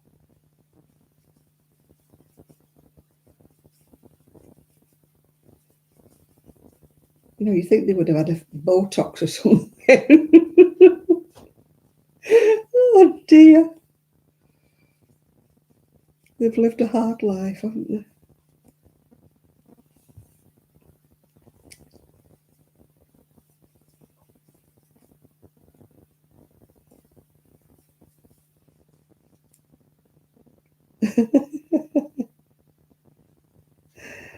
No, when you listen to a lot of the older ones, they flatten it, don't they?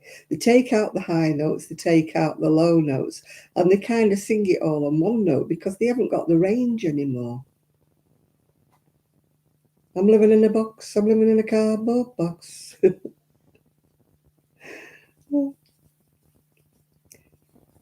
I used to like Erasure and Soft Cell, and I loved Alison Moyet, yeah.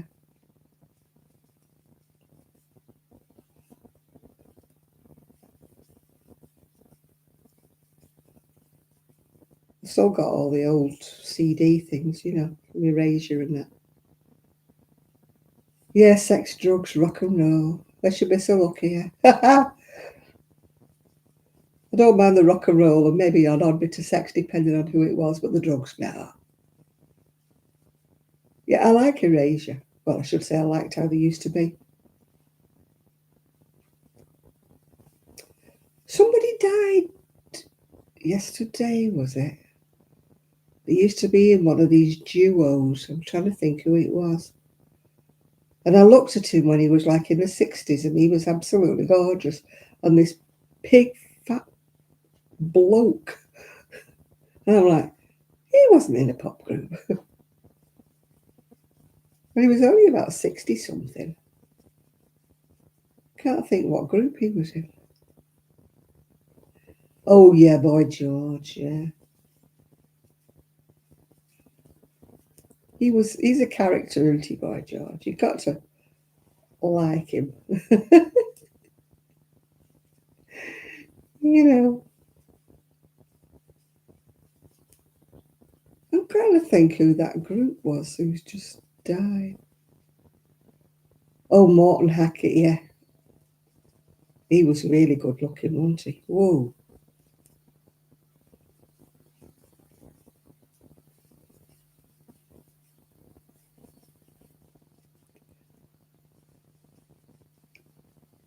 Yeah, there was quite a lot around about that era, wasn't there? Like Marilyn, do you remember Marilyn? Yeah, Freddie Mercury, yeah.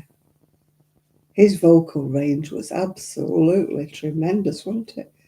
Even when he was really, really ill. I mean, the last song he recorded, he was so ill, wasn't he? They had to prop him up against the piano, but he still hit all the notes, didn't he? Oh, did you see that? What's he called? Oh, let me think. What's he called? He's cut 3 fingers on a chainsaw. Not Martin Kemp, was it? Yeah, it was Martin Kemp. He's got 3 fingers all bandaged up. He got hold of a chainsaw with him. His son said, "Dad, with all your money, couldn't you got a gardener to do it for you?" He was trimming a tree or something. Why did you have to do it yourself, Daddy said. Could have got a gardener.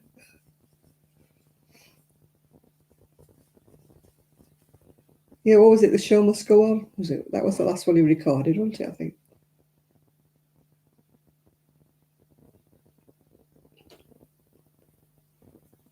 Marty Pella. I didn't like him as much.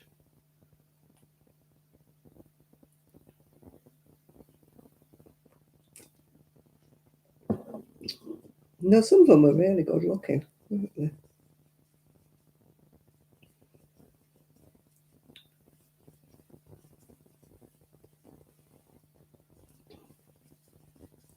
I quite like, like the groups like Westlife. I know the teeny bopper things, but I used to like the songs Westlife used to sing, and Blackstreet Boys, or Backstreet Boys, wasn't it?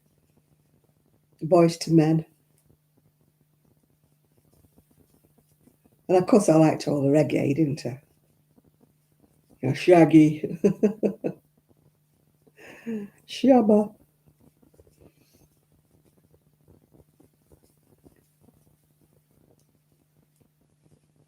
What was he called? That other one with the long dreadlocks. Terence Trent D'Arby. Yeah, he was good looking, wasn't he? Terence Trent D'Arby. Them dreadlocks. Ooh, good looking guy.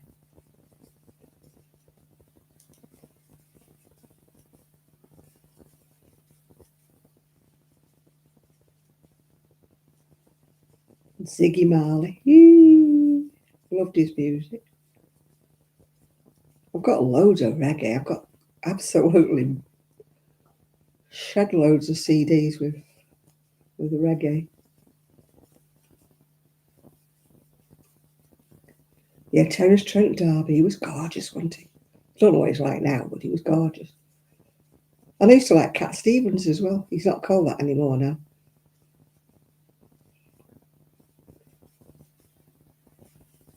I love my dog as much as I love you.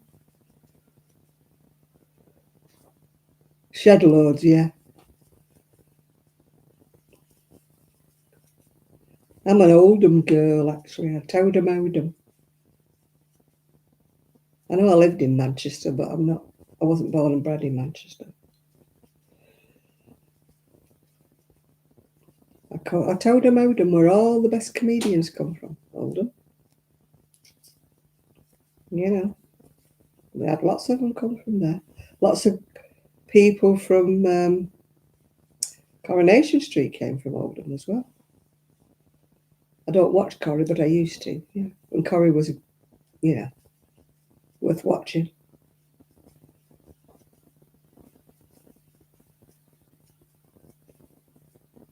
So many comedians, yeah. Dora Bryan and what was he called? Him that was with Atty Jakes. Eric Sykes, Bernard Cribbins.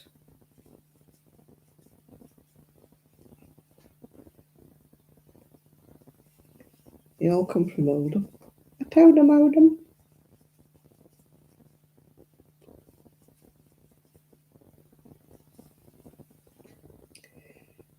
Yeah, Coronation Street and EastEnders. I used to watch them years ago, but now they've gone silly.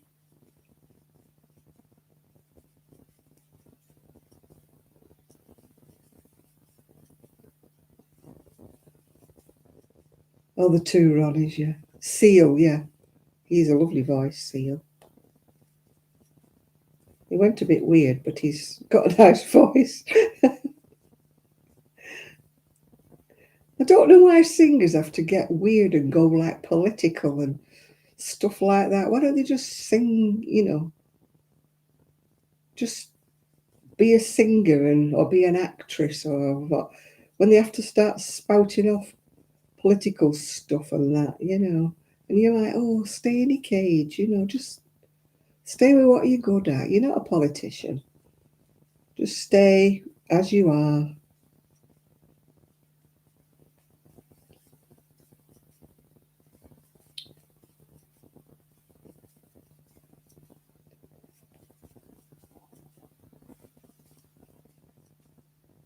Well, look at the boy bands today. I mean, that K-pop stuff.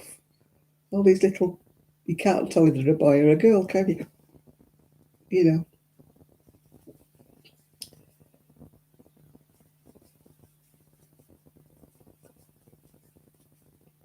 I look at some of them and I don't know who they are. I know I'm old, but blooming heck, you know, you think if they were talented, I'd remember who they were. But like, they're all kind of one-hit wonders, aren't they? Oh, sorry, keep moving about, but I'm in pain.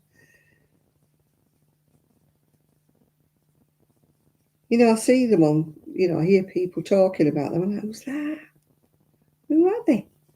You know, well, this is the lineup for whatever it is, Glastonbury or somewhere, or you're like, who are they? Never heard of them.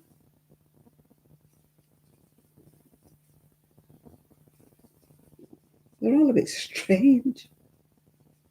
Yeah, this K-pop stuff, isn't it? They're all like little, tiny little things, but you can't tell whether they're a boy or a girl. Yeah,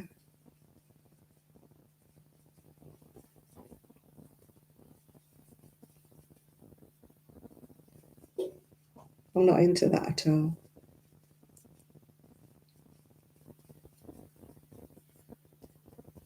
I need to count my rows, see if I've done 22. Because that's when I stop, when I've done 22, apparently.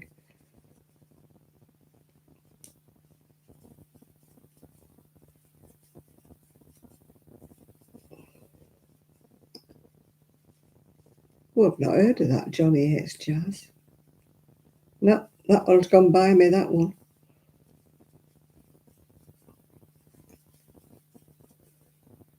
My son was heavy metal. I mean, some of the songs, I absolutely love that Sound of Silence, you know,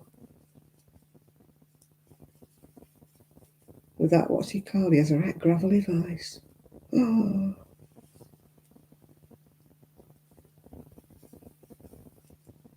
never heard of them either, Breathe.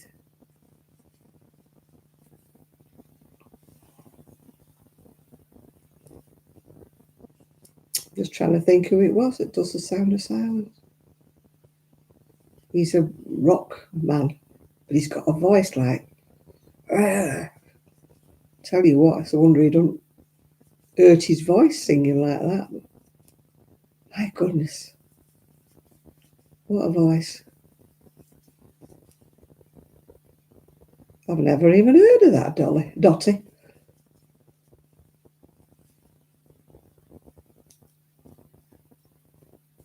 Disturbed, that's who sings Song of Silence.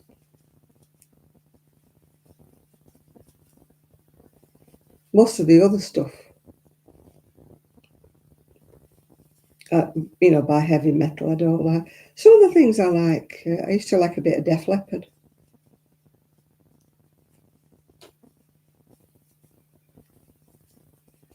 I used to have to like them because my son used to play them upstairs, and I'd be downstairs in the dining room, and he couldn't help but get away from it because it was that noisy.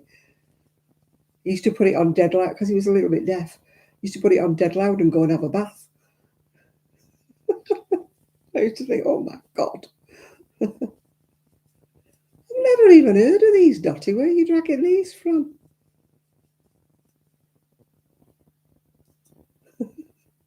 You obviously listen to a whole different lot of music than I did.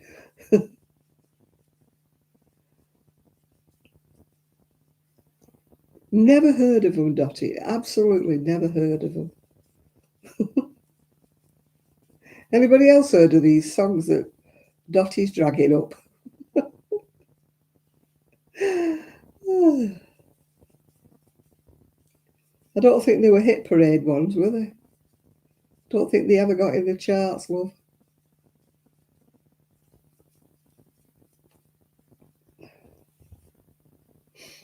I used to go out with a drummer once when I was young. He was in the Echoes, if you remember Echo and the Bunnymen. Mm.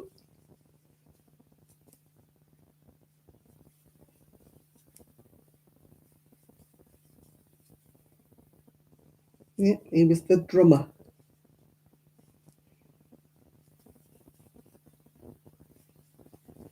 A bit of Iron Maiden. Arian used to have Iron Maiden. Iron Maiden, Kiss, Disturbed. Oh God, there's a few we used to have.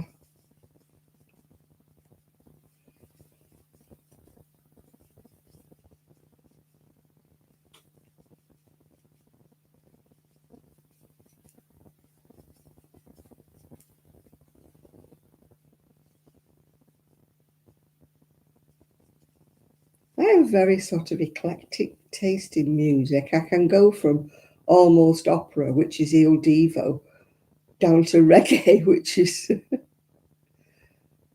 even heard of them, Dottie. I don't know where you're getting all these from. Must be fringe music.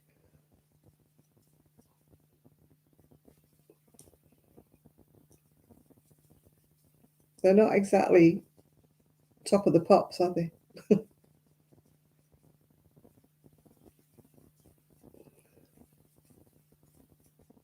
No, I just don't have any particular taste. Like I go from Sia, like I say, to country and western to what's he called?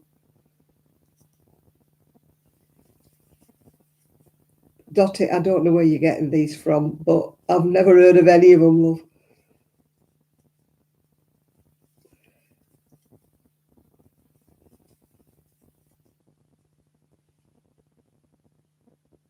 Yeah, I like Alan Jackson in the country music, and yeah, I like Il Divo in the opera type of thing. I have not Enrico, Julio Iglesias, and then I've got Andrea Bocelli. So I go from one end to the other. I don't have a taste really. I just don't have anything. Yeah, Garth Brooks. Yeah, Garth Brooks, Alan Jackson.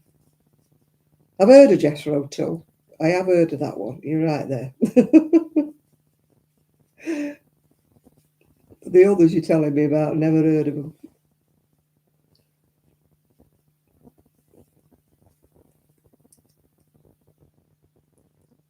The only claim to fame in our family was, do you remember when Ringo Starr had tonsillitis and they had a stand-in drummer? And his name was Jimmy Nicol. And he was married to my cousin. So that's my claim to fame. I was almost related to Jimmy Nicol, who was almost a Beatle for about 5 minutes. Yeah. I think he only did one tour with him in Germany. Then Ringo recovered.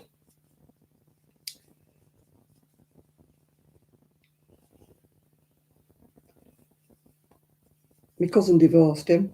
So I don't think he's still alive now. In fact, I don't even think my cousin's still alive. I've lost touch with her.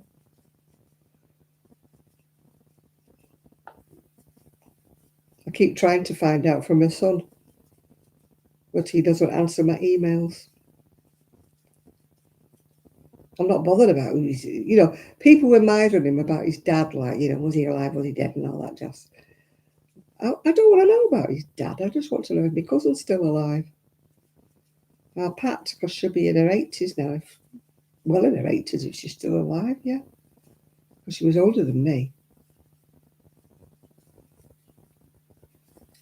But he won't. I've sent him a couple of emails, and one of my cousins has sent him an email, and he hasn't answered. Well, hello, Mr. Marsh. Hello, long time no see. Your wife's took up crochet. Oh, that's good. That's good. Hope you're encouraging her. Somebody was only asking her whether we'd ever. I think it was Nathan was asking, had we seen you? And I said, no, I've not seen you for a long, long time. So how are you and the family? Are you all right? Yeah.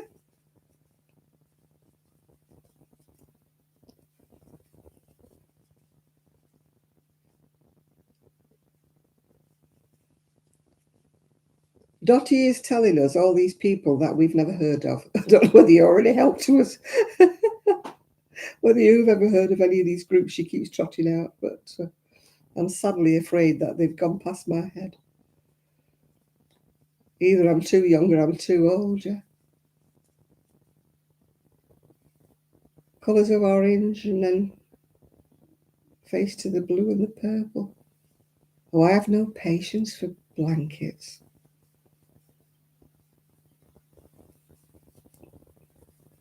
Have you ever heard of who she's talking about? Have you scroll back and she's telling us about these groups, and I've never heard of any of them.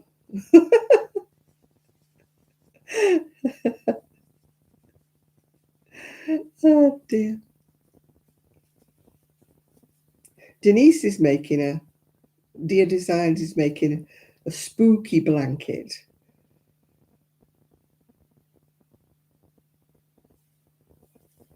No, it's Dottie. She's obviously been listening to some kind of music that I've never heard of. We're talking about music and who was big stars who now sort of were in the 80s and now really should have given it all up, if you know what I mean. You know, they're getting a bit old and a bit knackered, a bit like the Rolling Stones. That's what we're talking about. But Dottie keeps insisting on throwing these groups up that she's insists we all should know about, and we don't.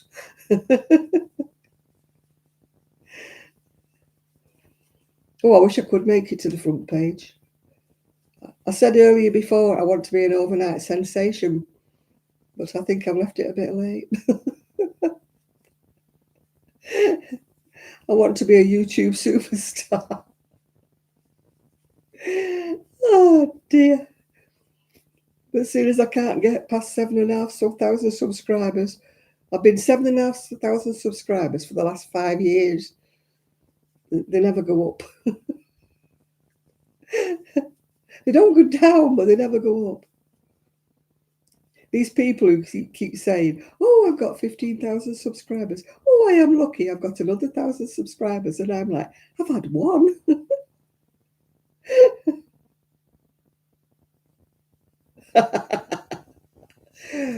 Good on you. I'm glad she's taken up crochet. Very good hobby. Yeah.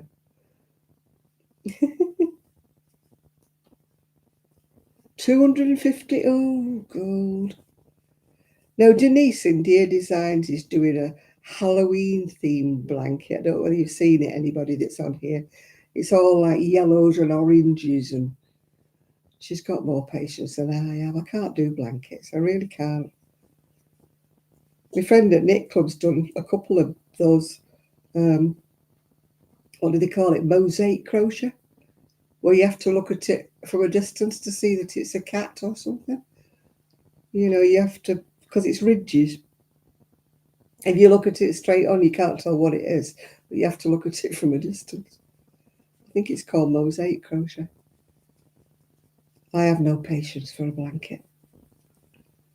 I've done lap blankets, but that's as big as I've ever gone.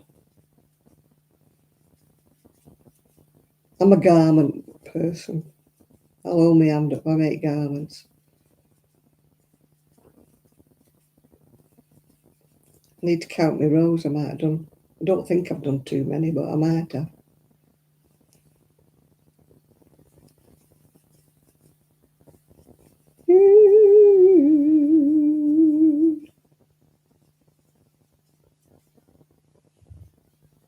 Tell you what, that'll get you pinned in bed. That'll be nice and heavy. I've got a big granny square one that's falling to bits. My mum made it donkeys years ago. And sadly, it's kind of falling to bits. She used that, what do you call it, in the centre, that magic ring. And all the squares are coming apart, you know, with the magic ring bit. Yeah, I don't know whether she'll finish it for Halloween. She's left it a bit late, hasn't she? It's Halloween in about 5 days, isn't it? So I don't think she'll have finished her blanket by then. She either should work on it non-stop. Denise is one of those girls with about 14 different projects. I can't do that. I've got to work on one thing or two. I cannot have loads of projects, otherwise I will just not do any of them. I don't know what everybody's like on here, whether everybody's got millions of projects. I was just watching Not Quite Enough Yarn, and she's got absolutely loads of projects. No, I'm not. I've closed my Etsy shop, Mr. Marsh. Closed it because I used to sell mostly to America, and you know now with the the tariffs and stuff like that, I just closed the Etsy shop because they were getting more money out of it than I was.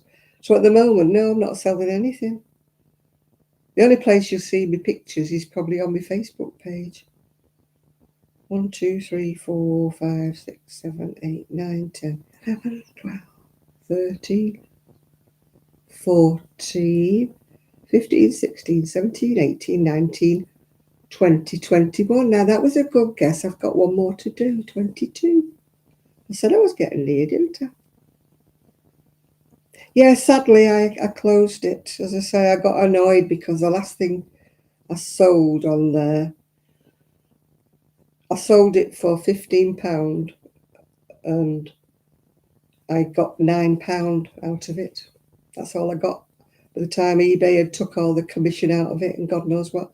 And the last time I tried to advertise anything, they told me I had to offer free postage, otherwise it wouldn't sell. And then, you know, when I added it on, it made the garment too expensive. And especially in America now, it's 30 odd pound to post a jacket to America. And then there's the taxes or whatever on top of that people would have to pay if they bought it. So I can't do it anymore.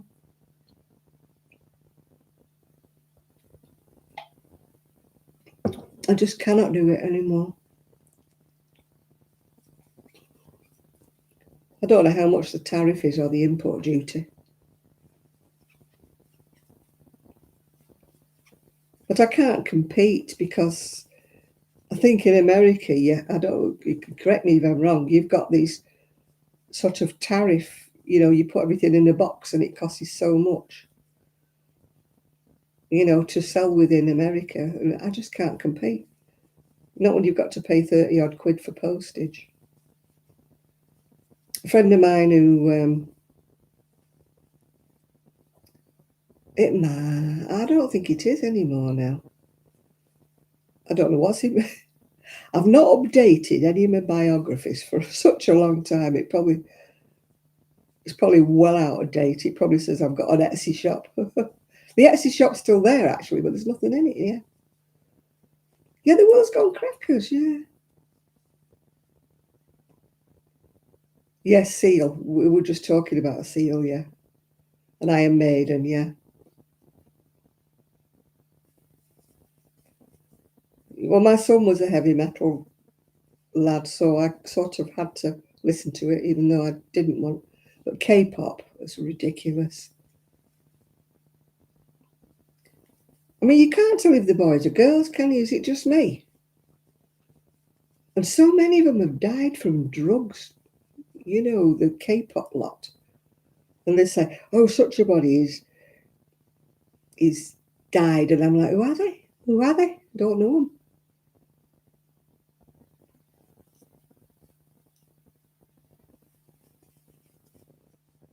Yeah, it is, because how many of them have died recently from drug overdoses, these K-pop people? And I'm like, yeah, they're not that squeaky clean, are they? She's done 91 rows, or she's only got another 200 to go. This is Yarn Smith Play Double Knit, it's called. I got it from Wool Warehouse. Yeah. No, it's not worth selling anymore. You can't. And craft shows, nobody goes with any money. My friend does craft shows, but she just makes little tiny little things like cactuses in pots and key rings and that she sells for like a pound. Yeah, it's 30 quid to send a jumper to America. The last time somebody bought something from me, and I'm going back 2 years now, I sent a box with, you know, a few cardigans into America, and it was 90 something pound to send the box. Yeah. So it was just ridiculous. Yeah, this. Yeah, I did one. I finished one. That's the one I finished. That's in the Yarn Smiths. It's quite thick. You've run out of boho spirit. Why? How many did you buy? I make mine with 6 of the boho spirit.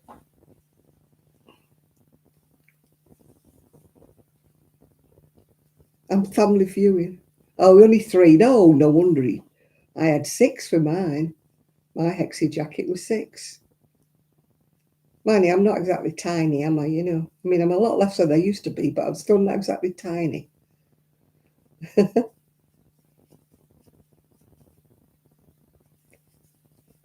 Yeah, I made mine with 6 balls of that Wicked. The colour Wicked was supposed to be like the witches, you know, to the film Wicked. So it's like purple, lime green, and a dark green. I didn't realise how much green there was in it because I like the purpley colour. How can you guess I like the purpley colour?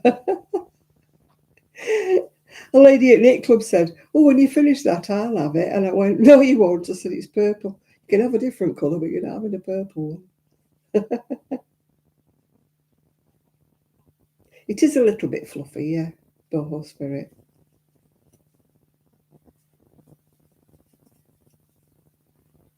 Yeah, quite a lot of them have died, but I don't know who they are. They'll say, "Oh, this," and they're all in their 20s. You know, they're all kids, but they all look alike to me. They've all got this black hair, and they all look alike. Yeah, yeah. They say that boho spirit is Aran. It's never Aran.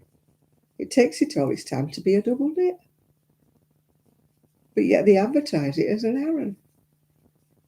Never an Aran.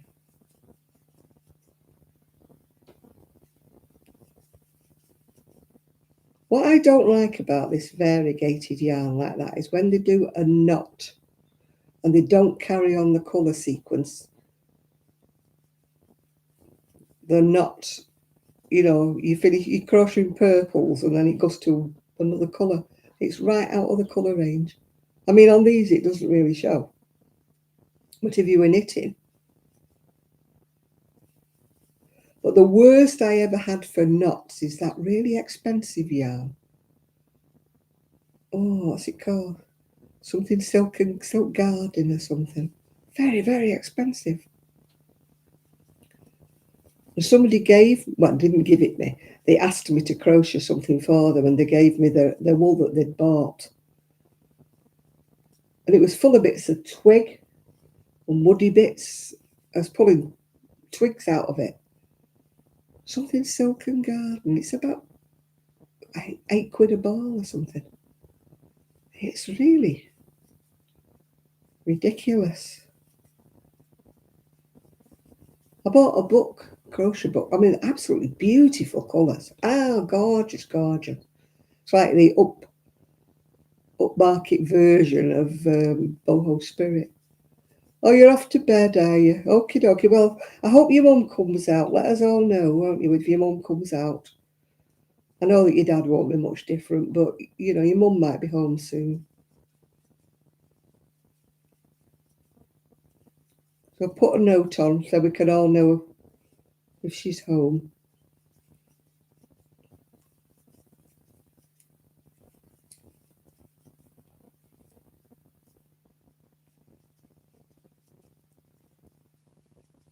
Thanks for that. Are you managing to get back to work, Sophie, or what's happening?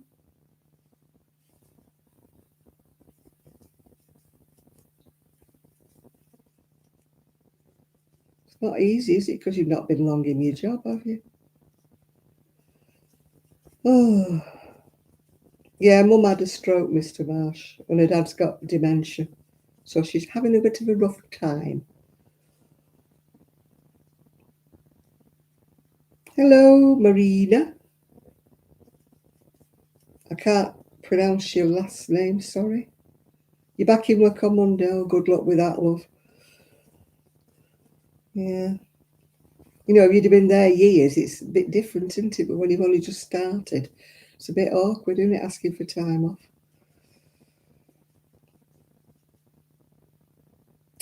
We're not doing too bad, you know. Cold weather, old bones, etc., etc. You know the store, don't you? But we're trying not to groan. Try not to moan. Keep going, you fool, keep going.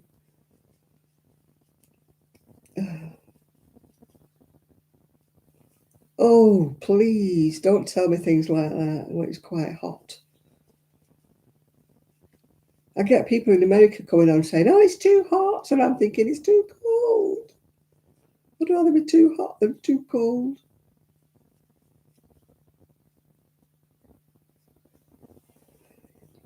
What am I? It's a hexagon jacket. Yeah. Oh, good night, Sophie.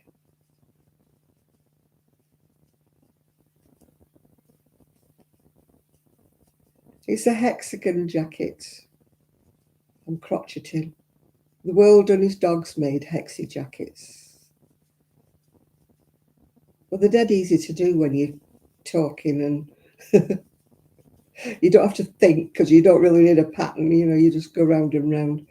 Instead of, it's like a granny square, but it's got 6 sides. Yeah. You're preparing your Christmas presents.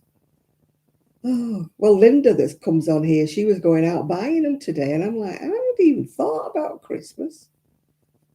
Never even given it a thought. I'm always last minute. You know, I'm the kind of one that goes shopping on Christmas Eve, you know.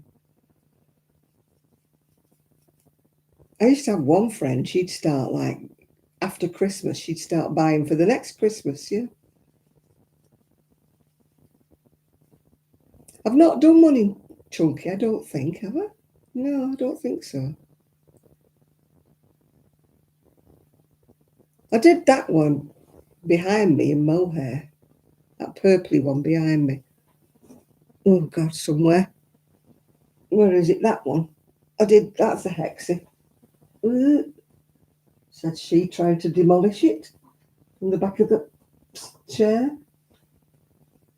Well, it's a hexie anyway. It's done in mohair.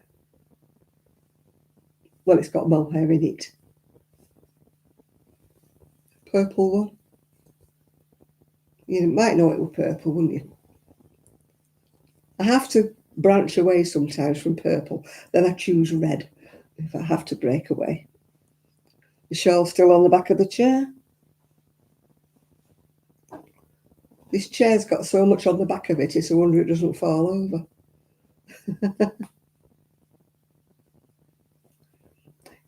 Yeah. Yeah, Sophie's going through it at the moment. Yeah, I'm making a hexagon. I've done half of it. Well, not even half of it. I've got bits to add on to it, but that's what it looks like when it's half. Then you join the 2 halves together by putting a bit down the middle of the back. And then you add on the end of the sleeves, and then you add on the end of the bottom. So I've got about not even halfway through it yet, really. I've done 2 pieces now like this. And then it'll eventually be a hexagon jacket when it's done. Eventually. So I like doing them because I don't have to think. When I'm on here chatting to everybody, I don't have to start looking at my pattern and thinking, oh, I should move my neck. This one I'm using, I think it's a 450. Yeah, 450.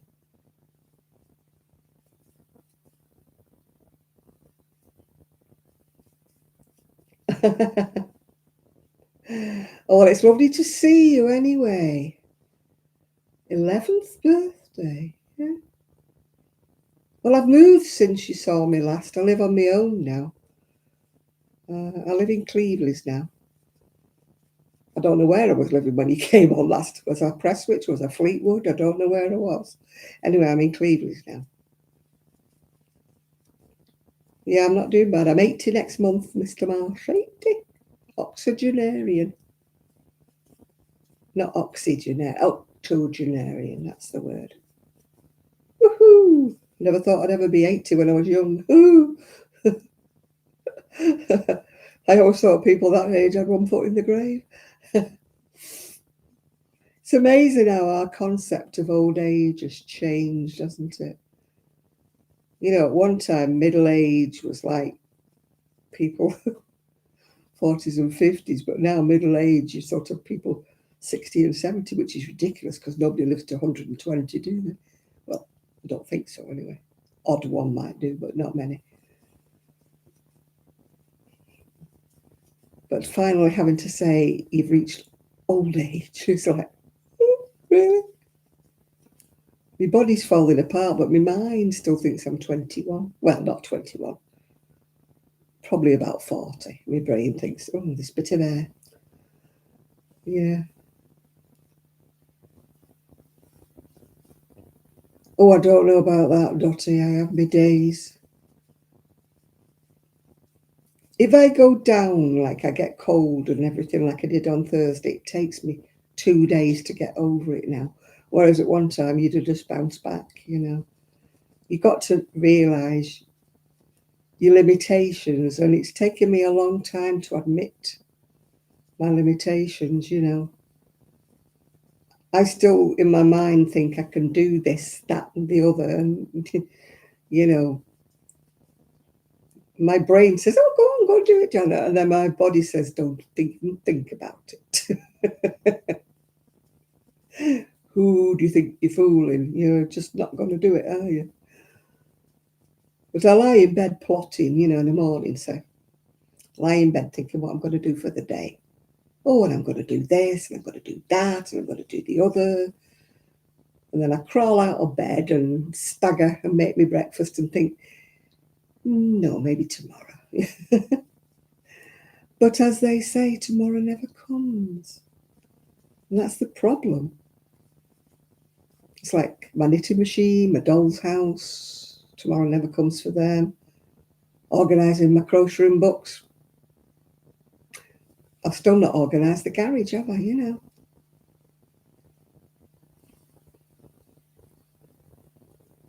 Oh yeah. No, my spine's not curved. I don't think it is anyway. It might be. It might be now.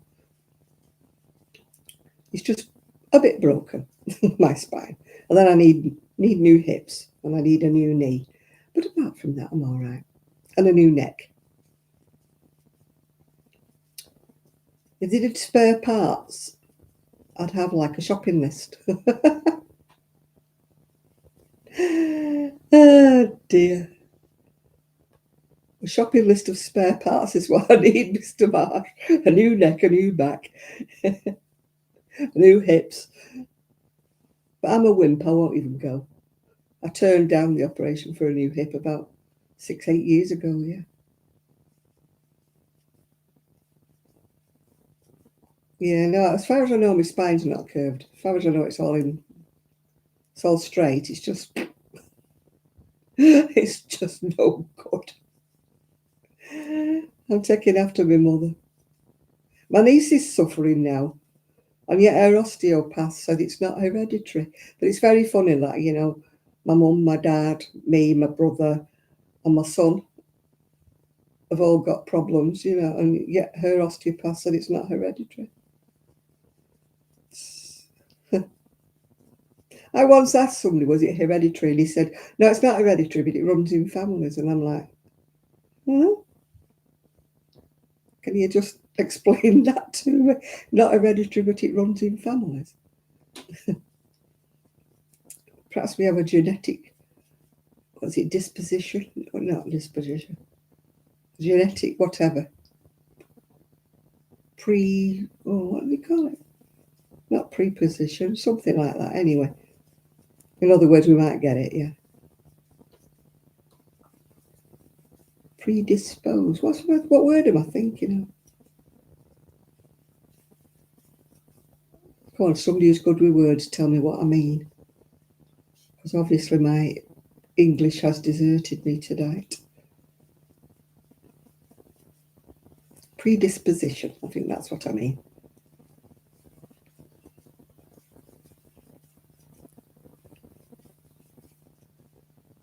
Yeah, that's the one, predisposition. That's what we've got. It's not hereditary, but we have this predisposition. Oh dear, my poor mum, she suffered terrible. She had a corset that looked like something like Frida Kahlo used to wear, you know, with all the rods and the. Or predisposed means you guarantee. Well, that's it then. Obviously, I was guaranteed to have it then. My mum used to wear a corset that came from the hospital that was like rods in it, you know, whatever. And of course, when she passed away, I got rid of all of these because I thought, well, nobody will want them, you know. Should have kept them, shouldn't I? Might have done me some good, you know. They were like an armour cage that held her spine together, yeah. Used to lace her into them. She couldn't move without them. Just absolutely. Yeah, I wish I'd have kept them. They might have come in handy.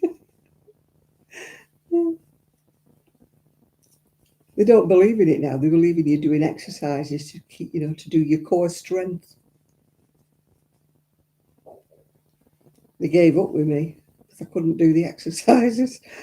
It killed me. Absolutely hurt me too much.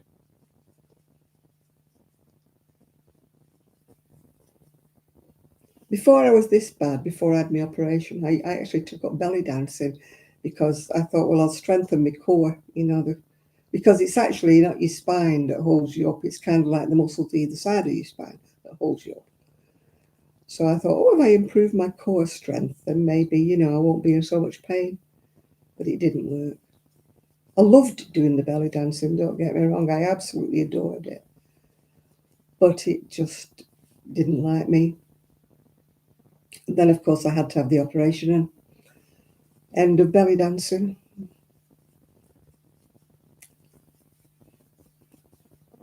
It was good fun, I know. It was really good fun.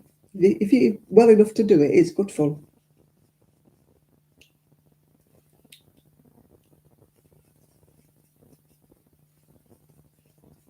But everybody thinks of belly dancing as being like provocative and stuff like that. And it isn't actually, because its origins are in the harems. Women danced for other women. They didn't dance for the men at all. So it's all, you know, modernised. It's now skimpy dresses, isn't it? And, you know, all this jazz. But it never used to be like that at all. Yeah, strengthen your core strength. I mean, it's very difficult.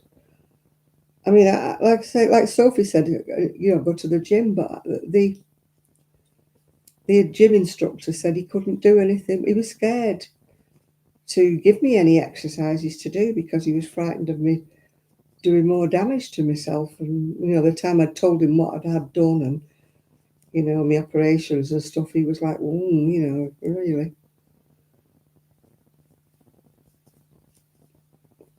Well, I've got a hernia, but mine's a hiatus hernia. It's not a hernia as in such. Oh. It's a hernia, but it's not a hernia. That's what I got told.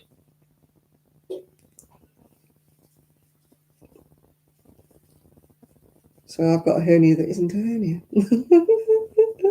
Trust me to be different than other people. Yeah, hiatal hernia, that's what I've got.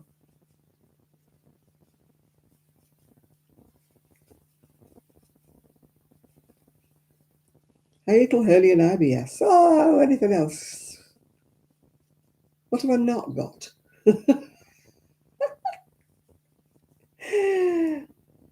Yeah, I've not got a curved spine, as far as I know. What else have I not got? I don't know what else I've not got.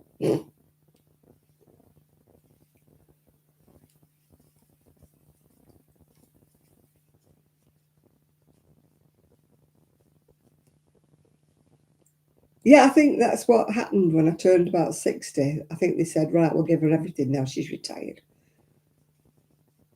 You know, I struggled to work the last few years of my life with my back before it was operated on. But when I retired, they said, right, we'll throw the book at her.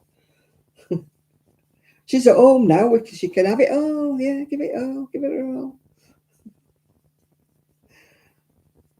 She's got time on her hands. She can sit down now. Yeah, she doesn't have to go to work. Oh dear. Oh, I've lost my arm. Not my arm, I've lost the arm on my chair's loose. And it nearly fell off. Oh.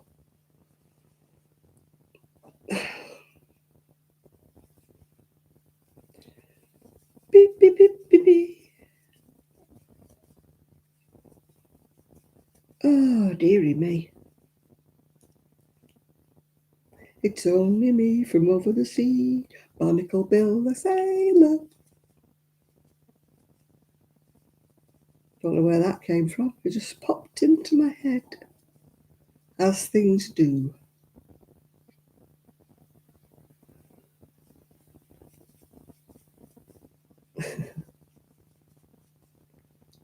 I definitely need a new spine tonight. Oh, yeah. Barnacle Bill the sailor, yeah. I don't know where I got that from. It just popped in my head. It's only me from over the sea, Barnacle Bill the sailor. I don't know any more than that.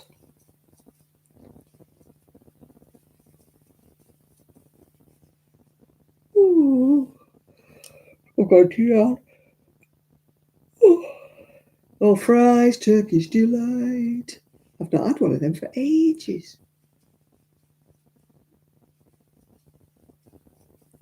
I had a fad where I was buying them all the time, and now I've just gone off them. What, you don't like Turkish delight? Somebody said it's like eating perfume, but I happen to like it. But I haven't had any for a long time. I just went off them. I think I overindulged.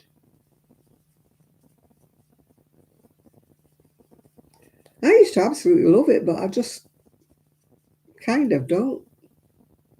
You like it, think it tastes like perfume. Well, I'm like that with coriander or cilantro if you're in America. I think it tastes like soap. I can't eat it. And yet other people say, oh, carrot and coriander soup. Absolutely gorgeous. And I'm like, ugh. Eh. When I was at Knit Club, we were dividing right down the middle, 50-50. Half of them said, oh, I love coriander. Another half were like, it tastes like soap. So I'm glad I wasn't on my own. So somebody else thinks it's like that.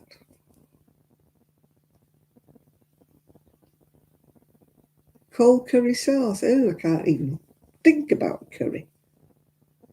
I hate curry. Vile, vile, vile. Oh, it's telling me I'm going to go to sleep. Auto sleep. Press any key or you will die in 54 seconds.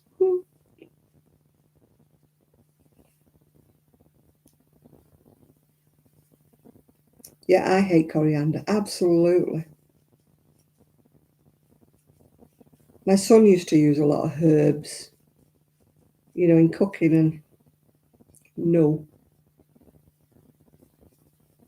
Oh, all the cheap curry sauce. Oh, I don't like curry at all. I don't even like the smell of it. My daughter-in-law used to hate the smell of fish. And she said, oh, you had fish. I said, well, now you know how I feel when you have curry. Ugh. The smell of it used to knock me sick.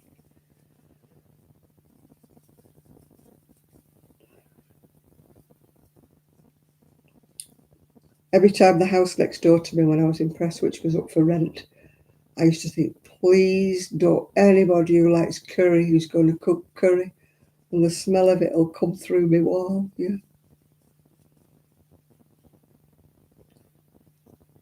I'm not keen on salmon at all. I like tins of salmon, but I don't like fresh salmon anymore. I used to eat it, but I don't know why I don't eat it. And I absolutely hate smoked salmon.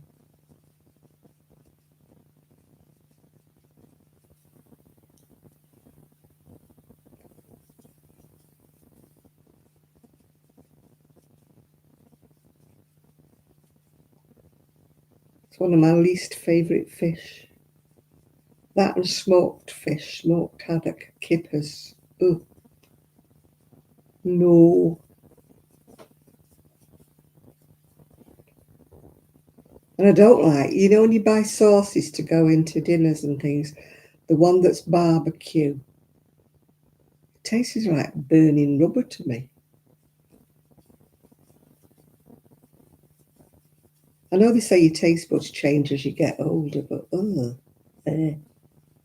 just tastes like burning rubber.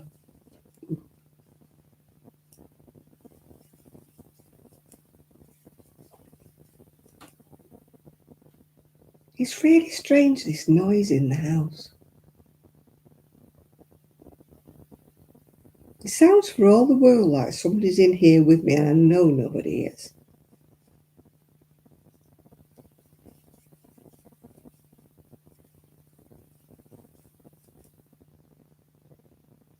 Oh gosh, yeah. Turkish cigarettes when we went to Turkey. Oh, the smell of Turkish cigarettes. It smells like they're smoking manure. The smell. I mean, obviously I don't smoke, so I don't know what the heck they tasted like, but they just smell like manure. You know, when you've gone past a field and they've been covering it with slurry. That's what Turkish cigarettes smell like.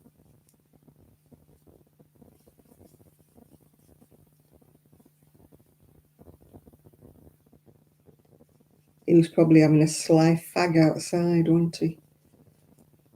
Not telling his wife. He probably told his wife he'd given up.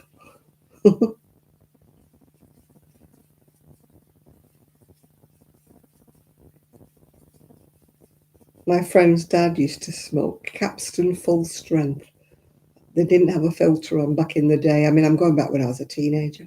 Oh, cough, cough, cough. Every morning he sounded like he was coughing his lungs up.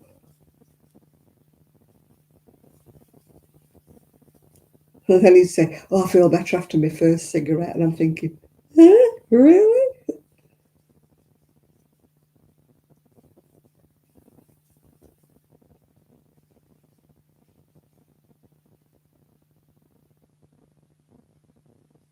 Sensitive. Oh, yeah. I mean, thankfully, I've never smoked, so I've never had to give it up. I believe it is difficult to give it up, but, you know, from what I've gathered from people who are smokers, but I'm always thankful I never started. I mean, now the price of them, I couldn't afford them. Flipping heck. But I don't know how much they are a packet now, but it's a blooming lot of money.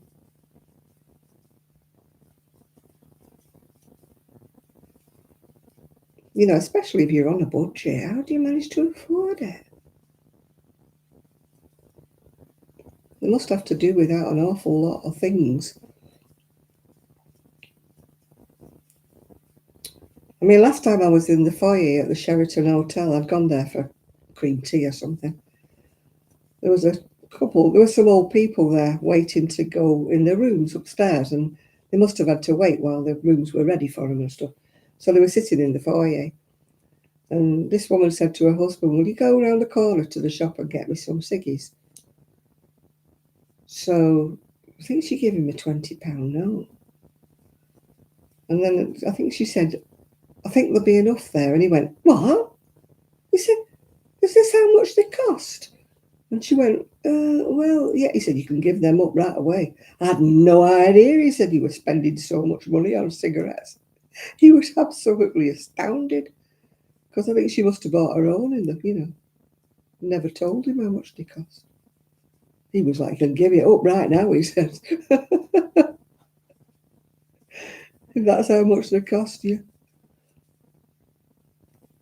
He was absolutely shocked.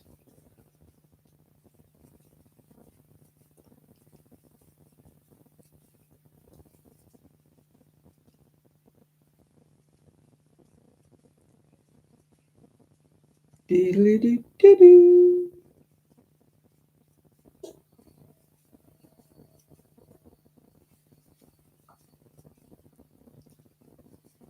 I'm on my last row.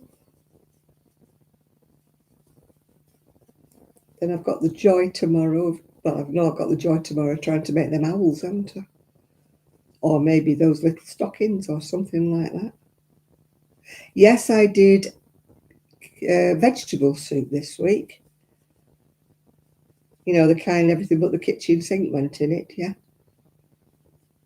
Yeah, I've got to do the owls or something. If I don't do the owls, I've got to do something else to go on the end of a key ring. Yeah, I did vegetable soup. In fact, I've still got one bowl full left in the fridge. But not tomorrow. Oh, you've reminded me I need to take a pork chop out of the freezer so it'll be defrosted for me dinner tomorrow.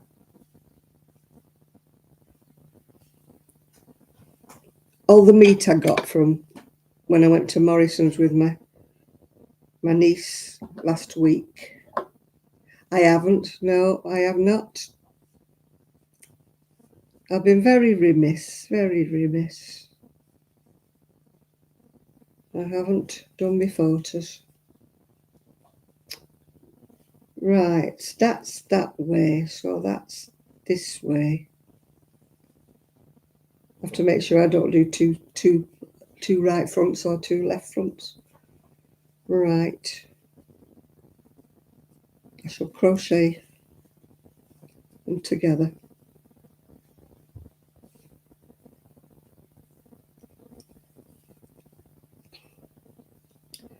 No, I keep saying I'm going to take my photos. I took photos of the shawls before I got, well, they should have gone for the weekend, but of course Val's broken her shoulder, so she can't drive, so she was going to pick them up for me and take them to the lady. Happy Mail. Oh, excuse me, I've got hiccups now. The only thing you can do is message me if you're on Facebook, or my email is underneath here. Send me an email, because obviously I wouldn't put my address, you know, up on a public channel, because, you know, and I don't have a postal box, because I did inquire at one time. Years ago, people used to send me things, and I inquired about getting a post box, you know, you can get one, but people can send you cards and different things. And it was ridiculous. It was about £40 a month or something. And I'm like, what? I mean, some people use a shop or, you know, something for people to send things to, but sadly, I don't know anybody. So Val is feeling absolutely fed up to the back teeth. She's in an awful lot of pain. The specialist cancelled her appointment, and he's given her another one, which is in 3 weeks. Well, it might be 2 weeks now. 3 weeks' time. And then even then, she might have to go for an operation. So she may have to wait to get the operation. And in the meantime, her shoulder is not healing. So as you can imagine, she is not a happy bunny, because she crochets and she knits and she sews, and she's always busy doing something. And of course, she can't do it at the moment. So she's not a happy bunny, is our Val. She's gone away because it was already booked. And she was worried because she's been sleeping in the recliner, because she's not been able to get into, well, she can get into bed, but she can't get out of bed because she can't lift herself out, you know, with her shoulder. So, yeah, I don't know, excuse me, I'm in an itch. So I don't know how she's gone on with her holiday. I mean, at least she's been cooped for, hasn't she, and things like that while she's been away, but, you know, it's not exactly easy. I mean, I broke my shoulder years and years ago, but it was my left shoulder, so it wasn't my dominant hand, if you're with me. It was plumbing painful at the time. But hers is her right hand, her right dominant hand, which she uses all the time, obviously. So, I mean, I did manage, you know, to do things with a right hand, because that's my dominant hand. But I don't know how I managed, if it was my right shoulder that I'd broken. But it's just the hanging about, you know. I mean, if she needs an operation, they should have told her, like, all this time ago, yeah. Yeah, well, my shoulder, I mean, I hate to tell her, I hope she doesn't listen to this. My shoulder here knitted together wrong because they didn't tell me I'd broken it until after it had knitted together. So I've got a lump here. And quite often, if it's cold or anything like that, it still hurts. And we're talking 10, 12 years ago, I broke it. But the thing was, they told me I hadn't broken it. And then when I did something to it again a few years later, they said, well, it's on an old fracture line. And I'm like, really? You know, you told me a few years ago I hadn't broken it, and just go away and, you know, do some exercises, blah, blah, blah. And then they were telling me the second time that it was on the same break.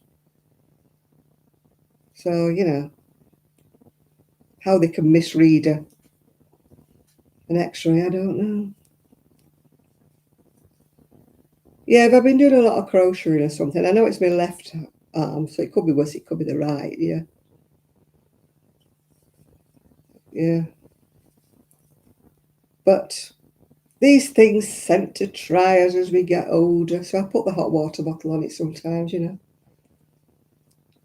We just get on with stuff. There's no good at whining, is there? I've said that before. I could sit here and whinge and whine all night, but it doesn't make me feel any better if I whine. Doesn't make you feel a lot better. Listen to me whining, does it? So I try not to. You know, so I'll grunt and groan when I move. Like today, when I move, I'll go, you know.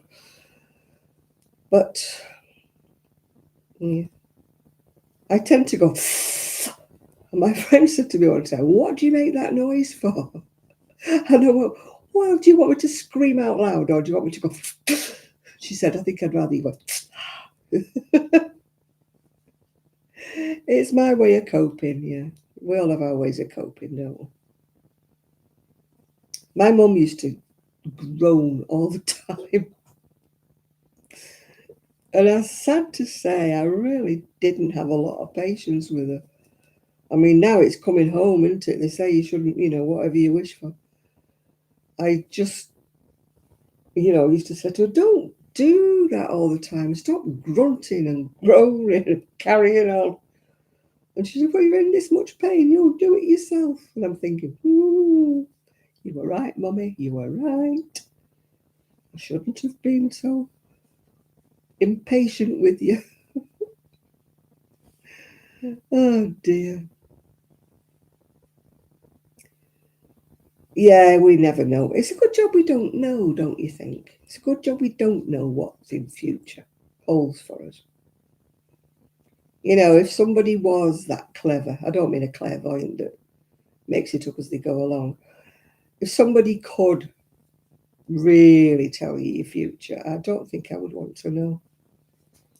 You know, because you would focus on it, wouldn't you? If somebody could say, you're going to die in 4 years' time or something, you'd think, oh, you know, please, excuse me, you know. Because we don't know, any of us. We don't know. It doesn't matter how young you are, how old you are. None of us know. We're not immortal. Try as hard as we might, you know, we're not immortal. One day it's going to be our turn, isn't it? So I try not to think about it or dwell on it. You know, the older I get, it does cross your mind, obviously. You know, am I going to wake up tomorrow morning? But you can't think that way. Otherwise, you just be like Debbie Downer, wouldn't you? You know, all the time.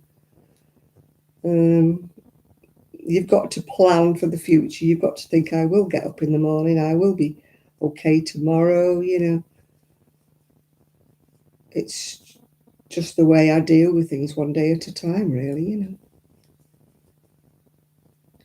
know, none of us know, and that's the truth of it. You can be 30 years old, and it's no, you know, you can't say, oh, I'll live till I'm 80. You know,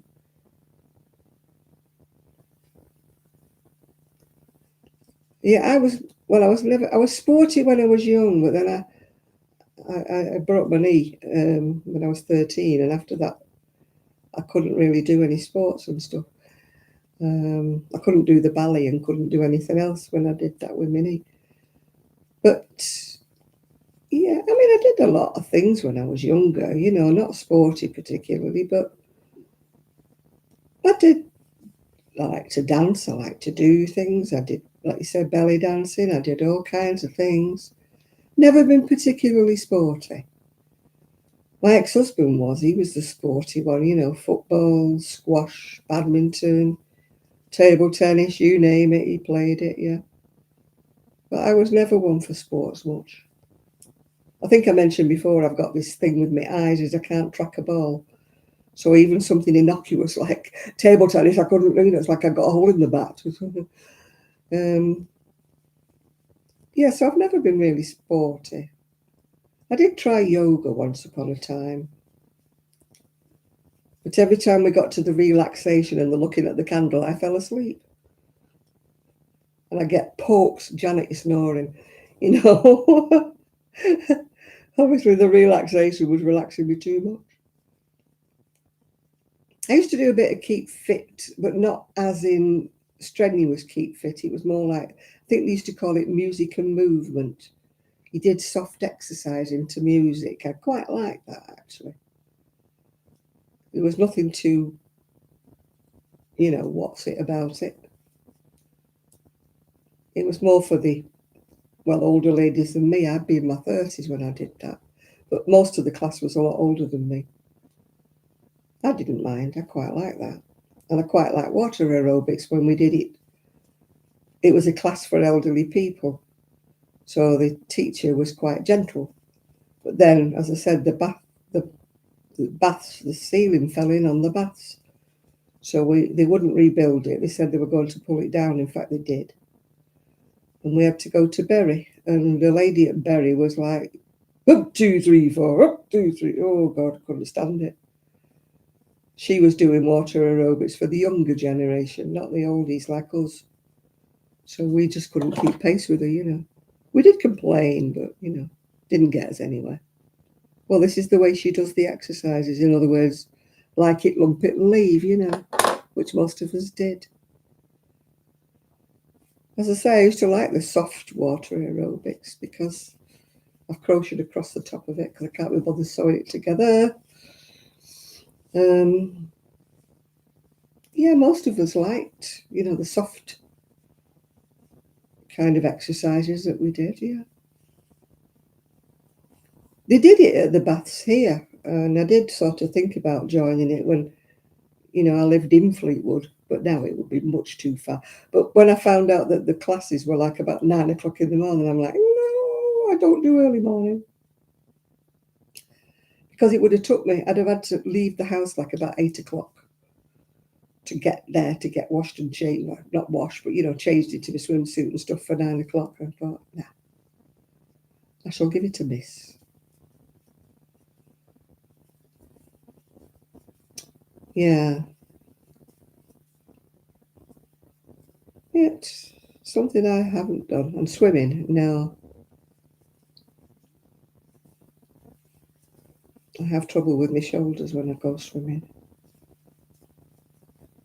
And funnily enough, since I've had my spinal operation, I've lost my floatability. Instead of swimming, I go down. My head goes under the water. I would say to my friend, yeah, of course I can swim. Yeah, I can swim. It was like doing them dolls they sell at the sea, not dolls, like a bird they sell at the seaside that goes into a thing of water. And it goes bob, bob, bob, and then it goes whoop, and it goes into the water. That was me. Head first into the water. I couldn't swim anymore. I needed a floaty. My centre of gravity seems to have shifted since I had my spine welded, yeah. Well, it's like a rod, isn't it, in your spine? This is why I have trouble bending. It's a rod in your spine that means the ability to move is... I mean, when they talked about redoing it, they wanted to take out this one and put in one that was like This one, mine's about 6 inches long, I think, something like that. They wanted to put one in that was about 12 inches long. But they said I wouldn't be able to bend in the middle. I'd be like rigid, you know, and I thought, oh, how am I going to manage with that? You know, at least I can bend a bit now. So I just turned the operation down. I mean, the spinal surgeon did say if you were my mother, I'd advise you not to have it done. So, you know, and he said if you're looking for it to take away the pain, you'd be sadly disappointed. So that helped to persuade me not to have it done. So I didn't have the second spinal operation. Ugh, the things we do. I'd like a new spine though. Still look like a new spine. I don't care if it's plastic.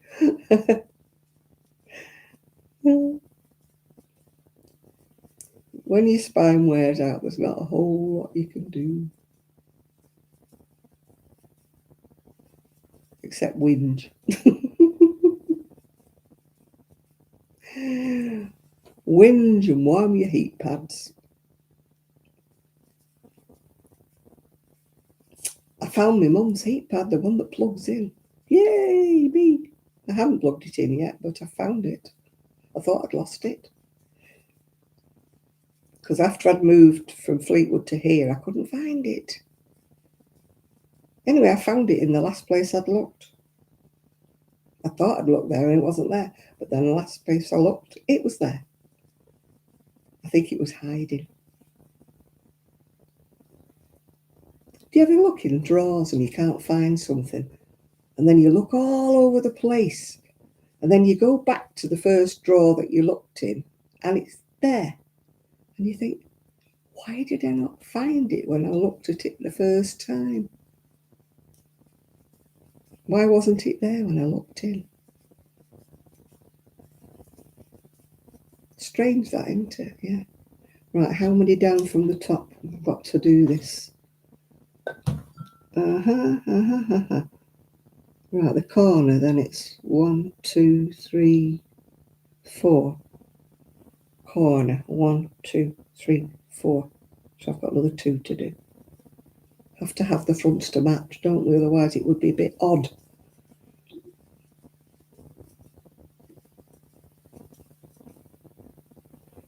It would be odd.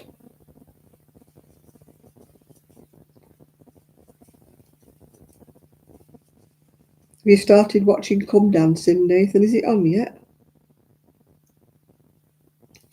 I don't watch it anyway, but I believe there's lots of trouble as usual, isn't there?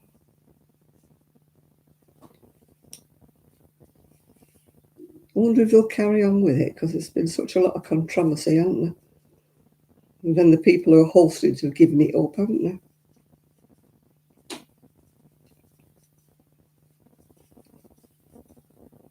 I think it's outliving itself.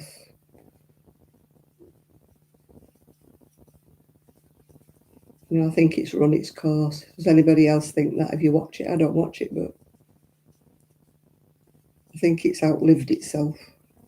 It's been going for years, hasn't it, now? Do they still have the same audience? You know, do they still watch it, people? Apart from Ali, Little Drops Are Wonderful. She seems to be glued to it.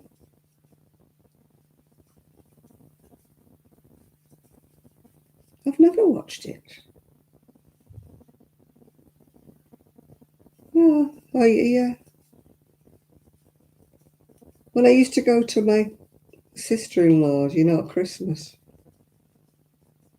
my niece's children were only small then and they were glued to it. And I used to think, oh, God, I'd be sat there in the front room with my crocheting, thinking, do I have to watch this?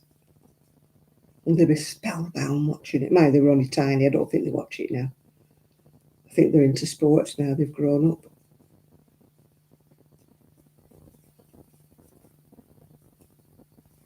But that Ali, she called Little Drops Are Wonderful. She watches it all the time, doesn't she? She does the Strictly socks and stuff like that.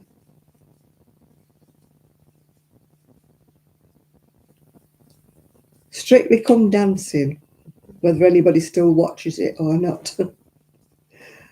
I've never watched it really, so.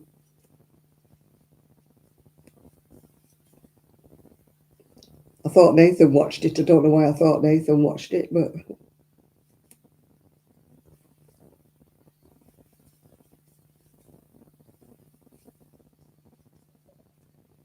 I know you watch a lot of the realities. I never liked it. I liked it better when it was, the proper ballroom dancing stuff, come dancing and that. I liked it better then.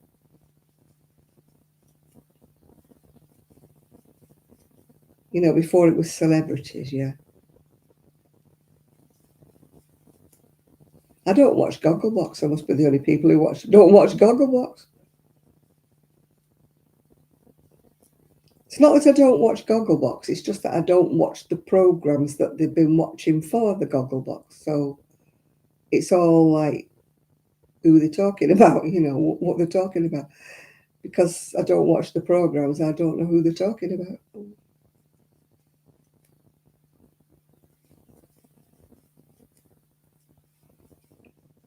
I've never really watched that either. I'm a poor one for television, I really am. I watch things like Call the Midwife and, that Death in Paradise and the other spin-off of that. And that Australian one, I watch Broken Wood, things like that. But a lot of the other programs I just don't watch. No Morris Dancing, no Morris Dancing. I love Morris Dancing, don't get me wrong, but that doesn't feature on the telly.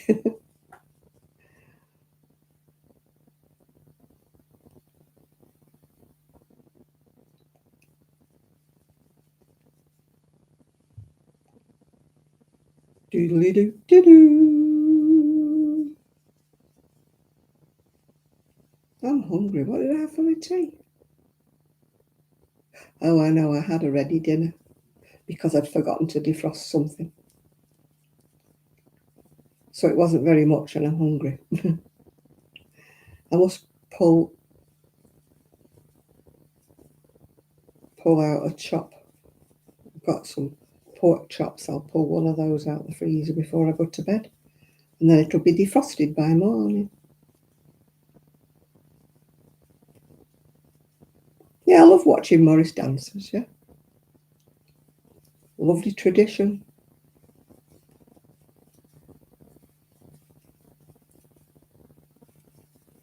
A lot of them get in trouble though, don't they? Because they used to, put cork on their faces.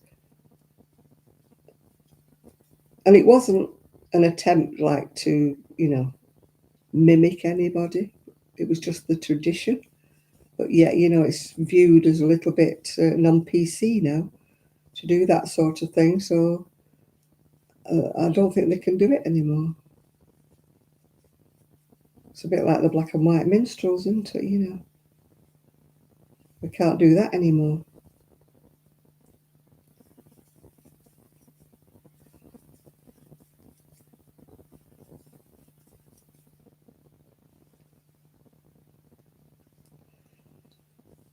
Ay, ay, ay.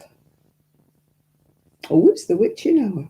And it's just good timing that because I'm just on my last row before I have to join the two bits together. I might make myself a toast if my bread's still okay. I didn't buy a new loaf, so I'm just hoping my bread's not gone mouldy.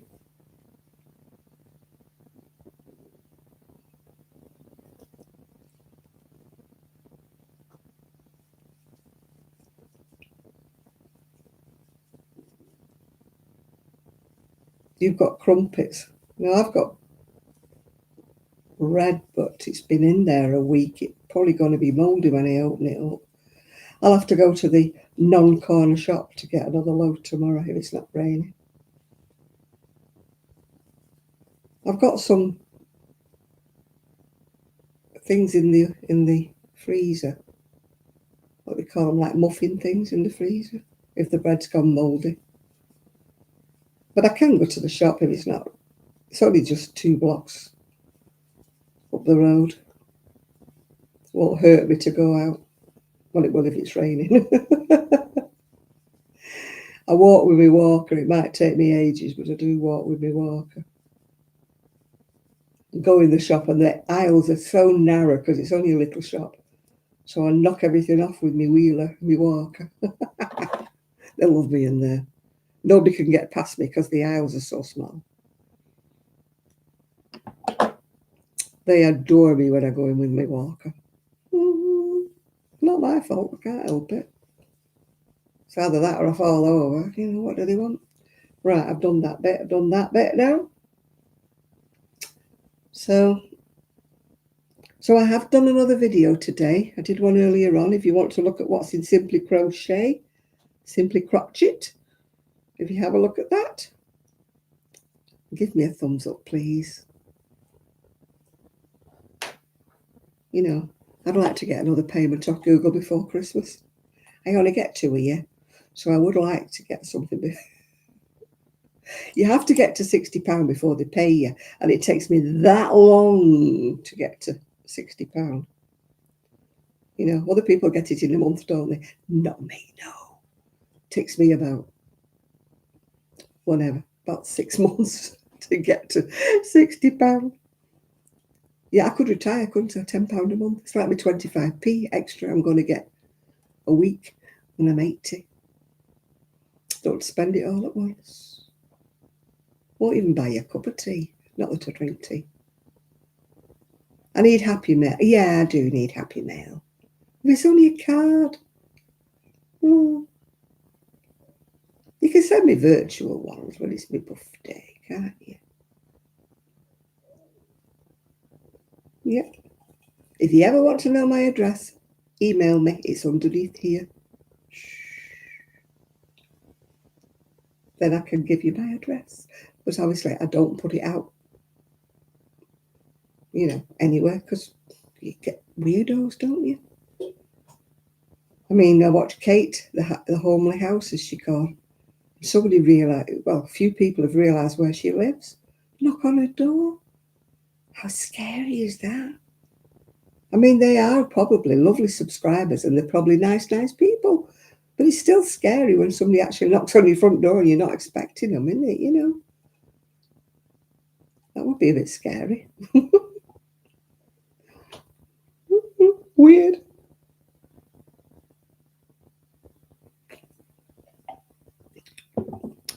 It's a sad world, isn't it?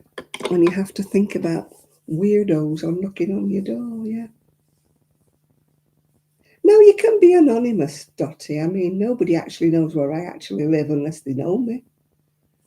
And I only give my address out to people that I know, and I only give it out on, like, my email or something like that. So, you know, it has to be somebody who knows me. Because if somebody sent me an email and I didn't know who the heck they were, they wouldn't get my address. So you don't have to be scared about starting a YouTube channel, because you can be as anonymous as you want to be, yeah. You know, I use my own name because I'm not bothered, but you don't have to. You could be, you know, you could just make up a name, like Leslie has not quite enough yarn. So, I mean, I've followed Leslie for years, but I don't know what her last name is, and I don't know where she lives or anything. You know, you can only contact Leslie through her email or through, you know, YouTube. So, I mean, you can be anonymous. You don't, you know, unless you blart your address out or put your address anywhere or put your phone number down or something like that.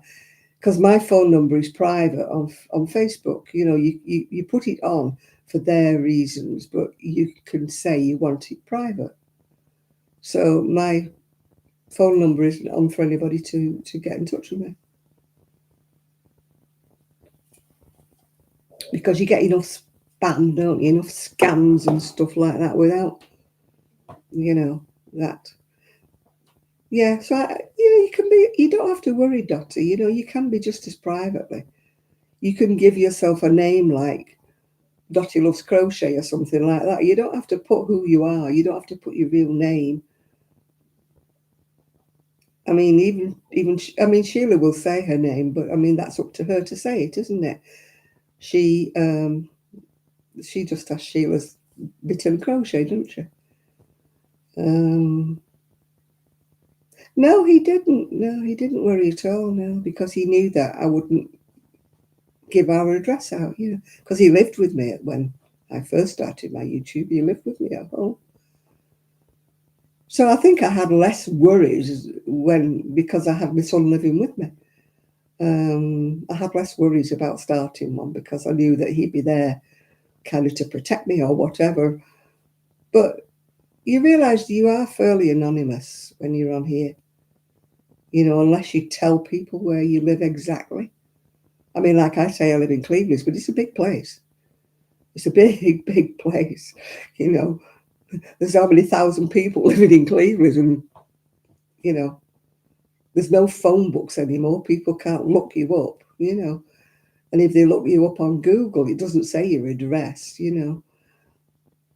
So you can be anonymous. You don't have to tell people anything about you, I mean, some people do give their, addresses and things out, but I wouldn't know. No, as I say, if anybody wants to send me happy mail, they have to ask me. They have to ask me for my address. But and then I would only answer them if I knew them. If some random person said, I need your address. Somebody did ask me once upon a time. They said I'd won cruise line tickets, yeah. And what did they wanted my bank account details. And I said, what for? And they said, well, you've won these tickets, but you need to pay the postage fee or something or other. So I went, no, I said, send them to my address. And they said, oh, well, like, we don't have your address. And I went, oh, well, that's just too bad, isn't it? And this guy said, you mean you're turning down the cruise? And I went, yes, I'm turning down a cruise. Because if you know so much about me, you would know where I lived. Not just my phone number that you've just picked out at random from somewhere or other. Needless to say, I didn't get the tickets. Never got the cruise tickets.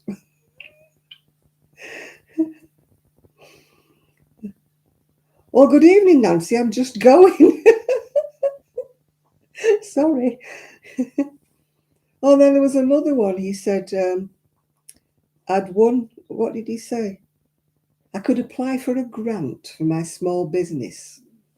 And at the time, I'd closed my Etsy shop. So I went, oh, really? Can I?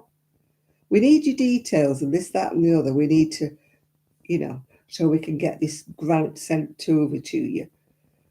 But then when it got down to it, he said, it's so many dollars. And I went, really? I said, I'm not in America. Oh, well, they do the same reciprocal scheme in the UK. He was very quick off his feet, on his feet. I went, oh, really?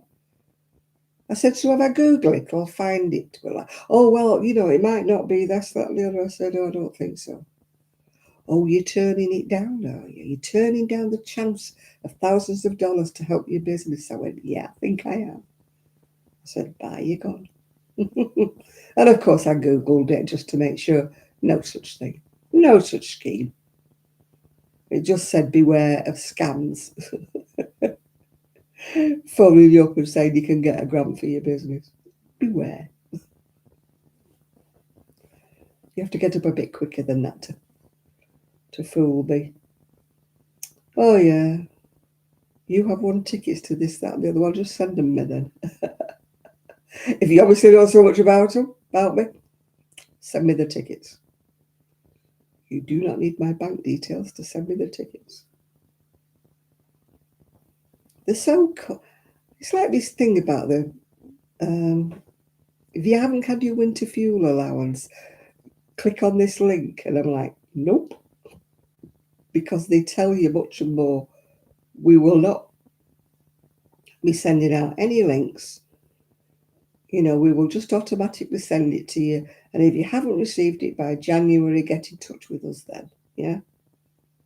All these things. Click on here for your winter fuel allowance. No, no. Big scam, big scam. I got one the other day. Yahoo, this is Yahoo Mail. You need to click on this link to reassure you to, otherwise your Yahoo Mail will disappear. So you hover, don't you, on the whoever sent you the email address. And it was blah, blah, blah, blah, at such a thing, such a thing. You're like, no, no.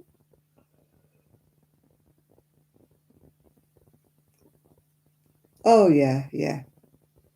You have to be, if it sounds too good to be true, it is. Yeah. If they're offering you anything for free, don't bother. Yeah. Yeah, they think we're stupid. So I had 4 different emails, all with different IP addresses, None of them from Yahoo, obviously. Telling me I was going to lose my Yahoo Mail. Put it in the spam box. Put it in the spam box. And then I looked it up and it did say there's a lot of, scams telling you your Yahoo Mail will be, whatever you do, don't click on the link. And I'm like, no, I ain't going to do it. I don't click on anything. Yeah.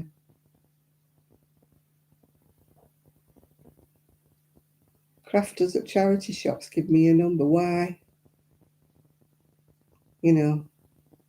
People that I know at my knit clubs, some of them have got my number. But that's usually for a reason why they could tell you if, like one time I went to the library and it was closed because they'd had an electrical fault and they couldn't open the electric doors and whatever. So I got there and I went there for nothing because it was closed. But like somebody said, well, we didn't have your number, Jan, so we couldn't ring you and tell you that you can't get in, yeah? Otherwise, we would have saved you a journey. So after that, we all decided that we would swap numbers, but only for emergency use. So, yeah. So that's, yeah. And the crafters, well, not all the crafters at my other knit club. The lady who runs it has got my number. Because, like, if I was missing for 2 or 3 weeks, I presume they would ring and make sure I was okay. Yeah. Yeah, that's the only reason why. But, no, I don't give my number out willy-nilly. When I had a business that was different, I had a number for my business and I had the business cards, printed with that number on. But obviously now I don't have a business. I don't have the business cards anymore. Well, I still got them, but, and they're not relevant anymore. I have to cross off the number because, they won't get anything. Because we had a number when I was in business, like with Kelly. We were Lancashire Crafty Lasses. We had a number, but it was a number just for that business. It wasn't a number that either of us had. It wasn't a personal number. So that number's now extinct, gone, not around. So I have to cross it off. If I give anybody my business card, I have to cross off the phone number because it's not relevant. Yeah.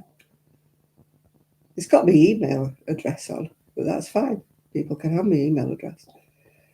But in fact, that's on the bottom of here and it's on my Facebook, I think.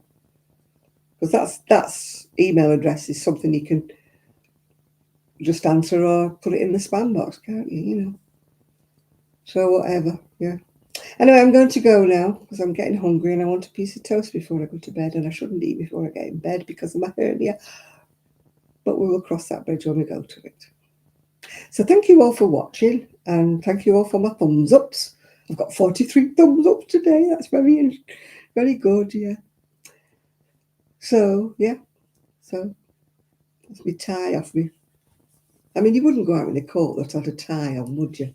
There's definitely a house coat, isn't it? When you've got 2 ties that you tie together, yeah. Right, good night, everybody, and I hope you looked at my other video. If you want to know what's in my Simply Crochet book. I don't think I've told you. Oh, I showed you me knitting and my crocheting, I mean. Showed you that, didn't I? Told you I was cold. Yeah, sorry, Nancy, you've only just come in, but you know, yeah, but I was going anyway, love. Yeah. Okay. Bye, you all, and I'll see you all later. Bye now. Bye.